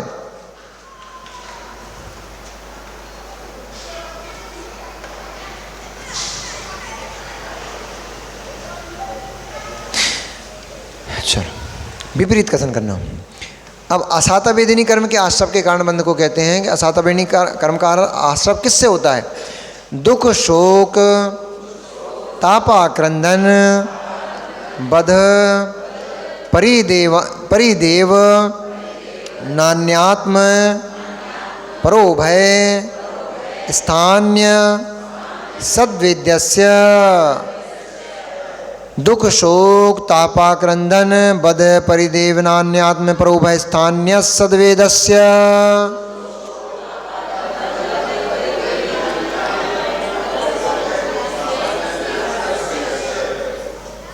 अब कमर कस के तैयार होगा। आप लोग सबसे ज़्यादा असाता वेदनी कर्म का आश्रव करते हो। दुख करोगे, हर चीज़ का दुख, हर चीज़ का दुख। छोटा सा कुछ हुआ तुरंत मुंह लटका के बैठ गए, तुरंत शोक में पहुंच गए।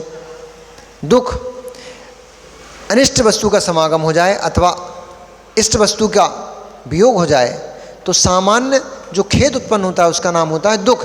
अरे यार बहुत अच्छी वस्तु थी हमारी, खो गई है, मिल नहीं रही है, दुख। शोक, शोक में अधिक वियोग, किसी वस्तु के वियोग से अथवा किसी इष्ट के वियोग से अथवा अनिष्ट के संयोग से जो पीड़ात्मक अंदर में जो बार बार खेद व्यक्त करना, बार बार उसका चिंतन स्मरण करना, इसका नाम है शोक। बैठ गए ऐसे, क्या होगा भैया? अरे अब कहाँ बताएं तुम्हें, दिनों दिनों तक चल रहा है, 8-8 दिन तक चल रहा है। सब में लगाना, किसी की मृत्यु हो गई, अब जाने वाला चला गया, रोक पाते तो रोक ही लेते ना, नहीं रोक पाते थे इसलिए चला गया। अब टेंशन किस बात की लेना, चला गया। थोड़ा बहुत लगाव रहता है, ठीक है भैया, मिनट 2 मिनट रो लिया, लगे ही हैं, वो ऐसे थे वो वैसे थे, हाय हाय चले गए। ये ताप, ये शोक, इसको कहते हैं शोक। वियोग आदि होने पर आक्रंदन करना, आक्रंदन अभी आएगा। शोक, दुखी होना, ये शोक है। ताप, किसी के बदनामी हो जाती है अथवा किसी ने कुछ दुष्ट वचन कह दिए तो हृदय झुलस जाता है, उस झुलसन का नाम ताप। बार बार उस बात को याद करना, उनने हमसे ऐसा कैसे बोल दिया, वो हमारे बारे में ऐसा कैसे सोच सकते हैं, ये ताप, आताप बोलते इसको। आक्रंदन, ये ढाड़ मार मार के रोना, चिल्ला चिल्ला के रोना, छाती पीटना, हाय हाय वे चले गए, हाय हाय, ये आक्रंदन। बध, मर जाना अथवा मार देना, बध। परिदेवन, सुनने वाले मेरी कुछ सहायता करेंगे, ऐसा अभिप्राय रख करके और अपनी करुण पुकार करना, विलाप करना, रोना चिल्लाना, भैया तुम ही सुन लो, अब तो कोई तो नहीं हमारा, बस तुम ही बचे हो, ऐसा कर करके चिल्ला चिल्ला के और अपनी करुण पुकार सुनाना, इसका नाम है परिवेदन, परिदेवन। इस प्रकार से ये असाता वेदनी कर्म आश्रव के कारण जितना भी रोना धोना चिल्लाना शोक करना दुखी होना ये सब है, ये असाता वेदनी कर्म के आश्रव के कारण होते हैं। इसलिए जितना भी शोक होता है दुखी होता है उतनी ज़्यादा असाता, उस समय भी असाता का अनुभव होता है और उससे भविष्य के लिए भी असाता कर्म का बंद हो जाता है। फिर वही उदय में आता है, फिर कुछ निमित्त खड़ा कर देगा, फिर रोते गाते मिलोगे, चिल्लाते मिलोगे। साता वेदनी किससे होता है तो भूत वृत्त अनुकंपादान सराग संयमादि योग शांति शौचमिति सद्वेद्यस्य। भूत, प्राणियों के ऊपर दया करने से साता वेदनी का कर्म आश्रव हो जाए, साता वेदनी कर्म का आश्रव होता है। भूत वृत्य, भूतियों के ऊपर, भूतियों नहीं भूतों के ऊपर अनुकंपा, मतलब भूत वो व्यंतर भूत नहीं, भूत मतलब प्राणी जंतु जीव, जीवों के ऊपर दया करना, इससे साता वेदनी कर्म का आश्रव होता है। वृत्तियों के ऊपर अनुकंपा करना, उनके ऊपर दया का भाव रखना, उनकी सेवा शुश्रूषा आदि करना, इससे साता वेदनी कर्म का आश्रव होता है।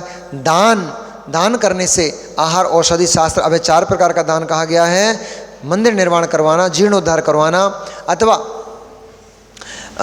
धार्मिक किसी ऐसे कार्य में विधान आदि करवाना, अनुष्ठान आदि करवाना, इन सब में साता वेदनी कर्म का आश्रव होता है। सराग संयम आदि, सराग संयम यानी जो मुनिराज हैं, 6वें गुण स्थानवर्ती मुनिराज हैं, उनकी सेवा शुश्रूषा आदि करना, उनकी विनय आदि करना, इसमें साता वेदनी कर्म का आश्रव होता है। योग, निर्बद्ध क्रिया विशेष के अनुष्ठान को योग कहते हैं, यानी जिसमें हिंसा आदि न होती हो अथवा अत्यंत अल्प हिंसा होती हो लेकिन पुण्य कार्य अधिक होता हो, ऐसे कार्यों को करना योग। शांति, कुछ भी मत करो, शांत बैठ जाओ, बस हर स्थिति में परिणाम निर्मल रखो, शांत रखो, इससे भी साता वेदनी कर्म का आश्रव होता है। कुछ भी नहीं करना तब भी होता है, बैठे रहो बस। शौच, लोभ के उपशमन को शौच कहते हैं, यानी लोभ कम करना, परिग्रह इकट्ठा नहीं करना, यहाँ से भी मिल जाए, वहाँ से भी मिल जाए, वहाँ से भी ले लो, वहाँ से भी ले लो, ये भाव नहीं, संतोष रखना, संतोष रखना, इससे साता वेदनी कर्म का, इससे तुरंत तो शांति होती है, भविष्य में भी शांति का अनुभवन होता है। दर्शन मोहिनी कर्म के बंध के आश्रव, केवली शुद्ध संग धर्म देवा वर्णवादो दर्शन मोहस्य। केवली श्रुत यानी आगम, संघ यानी मुनि आर्यका, श्रावक श्राविका चतुर्विध संघ, धर्म 10 धर्म अथवा उत्तम समाधि 10 धर्म तथा देवों का अवर्णवाद करना, इनसे दर्शन मोहिनी कर्म का आश्रव होता है। केवली भगवान को भगवान कबलाहारी कहना कि भगवान तो समोषण से उतर के आते हैं, आहार ग्रहण करते हैं, गणधर परमेष्ठ लिए उनके लिए आहार लेके आते हैं, ऐसी लोक में मान्यता है। तो ये सब अवर्णवाद है। केवली कबलाहारी नहीं होते, केवली भोजन नहीं करते हैं। केवली के हर समय ऐसी वर्गणाएँ उनके शरीर से स्पर्शित होती रहती हैं जिनके कारण से उनको कर्म होने पर भी, वेदनी कर्म होने पर भी उनको असाता का वेदन नहीं होता, क्योंकि मोहिनी कर्म का उनका अभाव हो गया है। मोह नहीं होने से अभी सुगंध दशमी है आज कुछ लोगों ने उपास किया होगा। उपास किया क्या आज? किसी का उपास है क्या आज? कोई का नहीं आज? अच्छा, अब चलो हमसे ही ले लो ना, आपका है? हाँ चलो, तो ये अम्मा बैठी, इनका उपास है, ठीक है। शरीर से मोह नहीं होने के कारण अगर आज उपास नहीं किया होता, उपास नहीं होता, तो शाम को टेंशन होने लग जाती ना कि अब शाम होने वाली, चलो भैया भोजन बनाना है। लेकिन भोजन का त्याग कर दिया है, इसलिए मोह भी नहीं जा रहा है अब उसमें। तो ऐसा नहीं कि आपकी मोहिनी कर्म का अभाव हो गया है, ये तो मात्र संकल्प मात्र है। तो मोह का त्याग हो जाने से उसमें आसक्ति भाव नहीं जाता है। तो जिनका मोह नष्ट ही हो चुका है उनका इस शरीर आदि में आसक्ति भाव नहीं जाता है। इस कारण से वेदनी कर्म होने पर भी उनको मोहिनी कर्म के नाश होने से उनको किसी प्रकार का कोई व्यवधान उत्पन्न नहीं होता। लेकिन फिर भी उनको बोलना कि केवली आहार ग्रहण करते हैं, ऐसा केवली अवर्णवाद है। भगवान कोई नहीं होते हैं, नहीं होते हैं, ये सब अवर्णवाद है।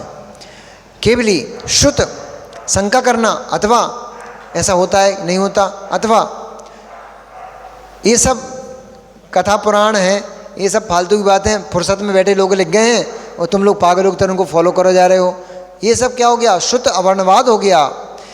हिंसा में धर्म होता है, शुद्ध अवर्णवाद हो गया। किसने कहा अहिंसा में धर्म होता है? शुद्ध अवर्णवाद हो गया। संघ, मुनि आरिका आदि के संघ के बारे में कुछ गलत कथन करना, अवर्णवाद। धर्म के 10 धर्मों के बारे में अवर्णवाद करना। और देव होते हैं कि नहीं होते, अथवा किसी को भी कुछ भी देव बना दिया, सबको देव बना दिया, उनको पूजने लग गए, भगवान बना दिया, सब इस प्रकार से देवों का अवर्णवाद होता है। ये दर्शन मोहिनी कर्म के आश्रव का कारण होता है। अब चारित्र मोहिनी के आश्रव बता रहे हैं। सबसे ज़्यादा तो यही दर्शन मोहिनी, चारित्र मोहिनी, ये सबसे ज़्यादा परेशान करती हैं। कषायोदयात् तीव्र परिणामाश् चारित्र मोहस्य, कषायोदयात् तीव्र परिणामाश् चारित्र मोहस्य परिणामश्च। कषाय के उदय से तीव्र काषायिक परिणामों को करना चारित्र मोहिनी कर्म का आश्रव बंद करते हैं।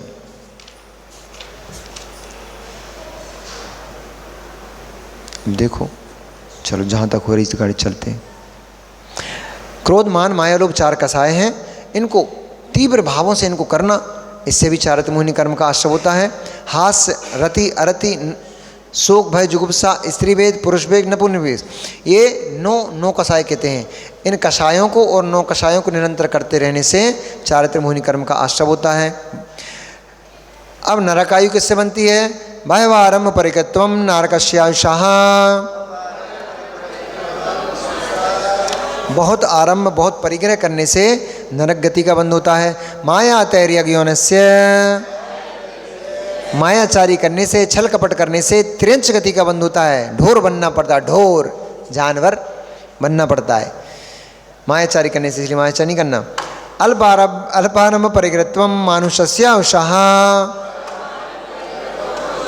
अपने आप को संकुचित करना, विषय भोगों को संकुचित करना, आरंभ परिग्रह अत्यंत अल्प रखना, इससे मनुष्य गति का बंध होता है। स्वभाव मार्दवम च, स्वभाव में मृदुलता रखने से, सरल परिणाम रखने से भी मनुष्य गति का बंध होता है। भद्र परिणाम रखने से मनुष्य गति का बंध होता है। निशील व्रतत्वम च सर्वेषाम, शील यानी 3 गुणवृत्त, 4 शिक्षाव्रत शील कहलाते हैं। शील व्रतों को नहीं रखना यानी शील से और वृत्ति से रहितपना होने से सर्वेषाम, सभी आयुओं का बंध हो जाता है। भद्र परिणामों से भी कोई व्रत आदि संयम आदि नहीं पालता, लेकिन परिणाम उसके भद्र होते हैं तो वो भी स्वर्ग चला जाता है। जैसे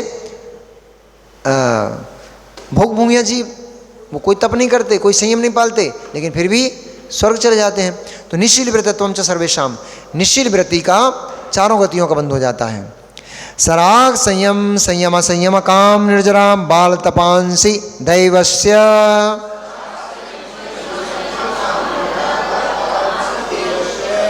मूल गुणों आदि को पालने में तत्परता रखना, निरंतर अपने परिणामों को लगा के रखना, ये सराग संयम है। संयम संयम देश व्रत हो गया। अकाम निर्जरा इच्छा रहित निर्जरा, अकाम निर्जरा है यानी तप तो करता है लेकिन इच्छा से रहित होकर के। कैसी इच्छा? मन नहीं कर रहा, पर अब मजबूरी में सभी जब उपवास कर रहे हैं, अब क्या करें, हमें भी करने पड़े, सभी उपवास कर रहे हैं, चौका कौन लगाएगा? तो करनी पड़े भैया। ये इच्छा रहित तप हो गया, इससे निर्जरा तो होती है लेकिन अकाम निर्जरा है। अविपाक तो है, अविपाक तो है लेकिन अकाम निर्जरा है। अविपाक होने पर भी मोक्ष मार्ग में कारणभूत नहीं है। अकाम निर्जरा, दोनों में भेद है भैया। अविपाक निर्जरा और सकाम अकाम निर्जरा में भेद है। अविपाक निर्जरा के दो भेद हैं, सकाम निर्जरा और अकाम निर्जरा। इसको लोग एक ही गिनते हैं, एक नहीं है, अलग अलग हैं ये। सविपाक अविपाक, अविपाक निर्जरा के दो भेद करो। अब सकाम अकाम, गुरुजी ने बोल दिया बेटा चतुर्दशी है, आज सबको उपास करना है, मन नहीं कर रहा, अरे गुरुजी हम नहीं कर रहे उपास। नहीं करना पड़ेगा, चतुर्मास की स्थापना है, करना ही पड़ता, वो तो करो, अब करना ही पड़ेगा। अब ये अकाम निर्जरा है। अविपाक भी है क्योंकि असमय में निर्जरा तो होगी लेकिन मोक्ष मार्ग में प्रयोजनभूत नहीं। क्यों? क्योंकि उत्साह नहीं है मोक्ष के प्रति, कर्म निर्जरा के प्रति, इसलिए अकाम निर्जरा है। और सकाम निर्जरा जो उत्साहपूर्वक की जाएगी तो अविपाक में अकाम होगी, वो मोक्ष मार्ग में कारण बनती है। बाल तपा, बाल तप, अज्ञानतापूर्वक कुछ भी करते रहना, इसका नाम बाल तप है। पता ही नहीं है कि मोक्ष मार्ग में तप कैसे किया जाता है, पर लगे हैं, कुछ भी जो मन में आए सो करने लग गए, तपस्या कर रहे हैं, कुछ भी हिंसा हो रही है उसमें, कुछ भी हो रहा है, मन नहीं लग रहा है, पर सब में हाँ भाई मोक्ष मार्ग की तपस्या है, ऐसा करना बाल तप कहलाता है। ये सब कुतप जितने भी होते हैं सब बाल तप कहलाते हैं। इस प्रकार से ये देव आयु के आश्रव के कारण बाल तप से भी देव आश्रव बंद हो जाता है, परंतु उपरम जाति का नहीं हो पाता। सम्यक्त्वम च, सम्यक धारण करने से भी देव आयु का बंद होता है। योग वक्रता विसंवादनम च सुवस्य नामनः, नहीं, योग वक्रता विसंवादनम चा सुवस्य नामनः। योग की वक्रता यानी योग मन वचन काय की कुटिलता, अशुभ परिणाम रखने से, अशुभ योग वक्रता विसंवादनम चा अशुभस्य नामना, अशुभ नाम कर्म का आश्रव होता है। किससे? परिणामों में कुटिलता रखना, शरीर से कुछ कुटिल चेष्टाएं करना, इससे अशुभ नाम कर्म का। तद विपरीतम शुभस्य, इसके विपरीत शरीर मन वचन काय से शुभ चेष्टाएं करना, शुभ प्रवृत्ति करना, इससे शुभ नाम कर्म का बंध होता है। अब तीर्थंकर प्रकृति के बंध के कारण बता रहे हैं, हम ही पढ़ दे रहे हैं, आप रेंदैयो हैं पढ़ लो। अच्छा, दर्शन विशुद्धिर विनय संपन्नता, शील वृते स्वनितिचारो भीक्षण ज्ञान उपयोग, सम्मे गौ शक्ति तस्त्याग तपसी साधु समाधि वैयावृतिकरण मरहदाचार्य बहुश्रुत प्रवचन भक्ति रावशका परिहारिणी मार्ग प्रभावना प्रवचन वत्सलत्वमिति तीर्थकरत्वस्य।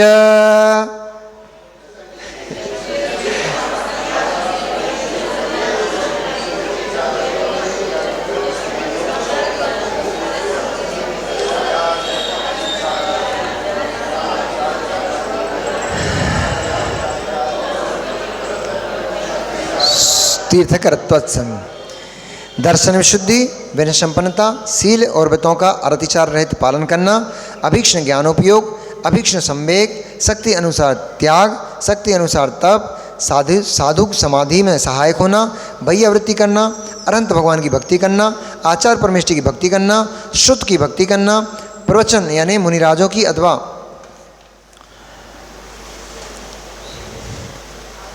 जिनवाणी में अनुराग रखते हुए उनकी भक्ति करना, आवश्यकों में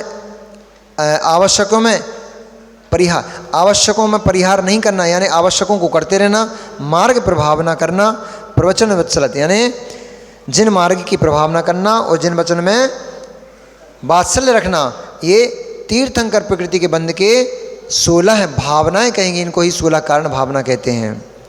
परात्म निंदा प्रशंसे सदसद गुणोच्छादनोद्भावने चनीचैर गोत्रस्य,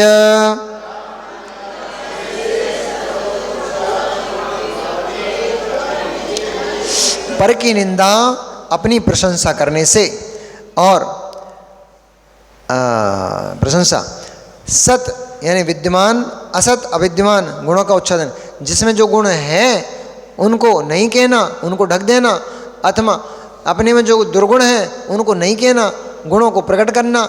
इस प्रकार से मतलब अपने दोस्तों राई बराबर और दूसरे के दोस्त पहाड़ बराबर, अपने गुण कुछ नहीं है तो भी बहुत हैं और दूसरे में भरे पड़े तो भी इतने से हैं, ऐसी भावना रखना। इससे नीच गोत्र का बंध होता है। निंदा किसी की भी नहीं करना चाहिए।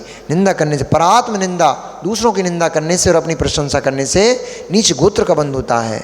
आपकी प्रशंसा ऐसे काम करो, दूसरे करें तो बात बने। तद विपर्ययो नीचैर वृत्त्युनुच्छेकौ चोत्रस्य, इसके विपरीत अपने दुर्गुणों की निंदा करना, दूसरों के गुणों की प्रशंसा करना, इससे क्या होगा? उच्च गोत्र का बंध होता है। इतनी सीधी बात है। विघ्न करण मंत्रायस्य, विघ्न उत्पन्न करने से अंतराय कर्म का आश्रय होता है। नमो रियंताड़म, नमो सिद्धाड़म, नमो हरियाणम, नमो ज्ञानम, नमो सब साउडम। अपरांग स्वाध्याय निष्ठापन क्रियायाम पूर्वाच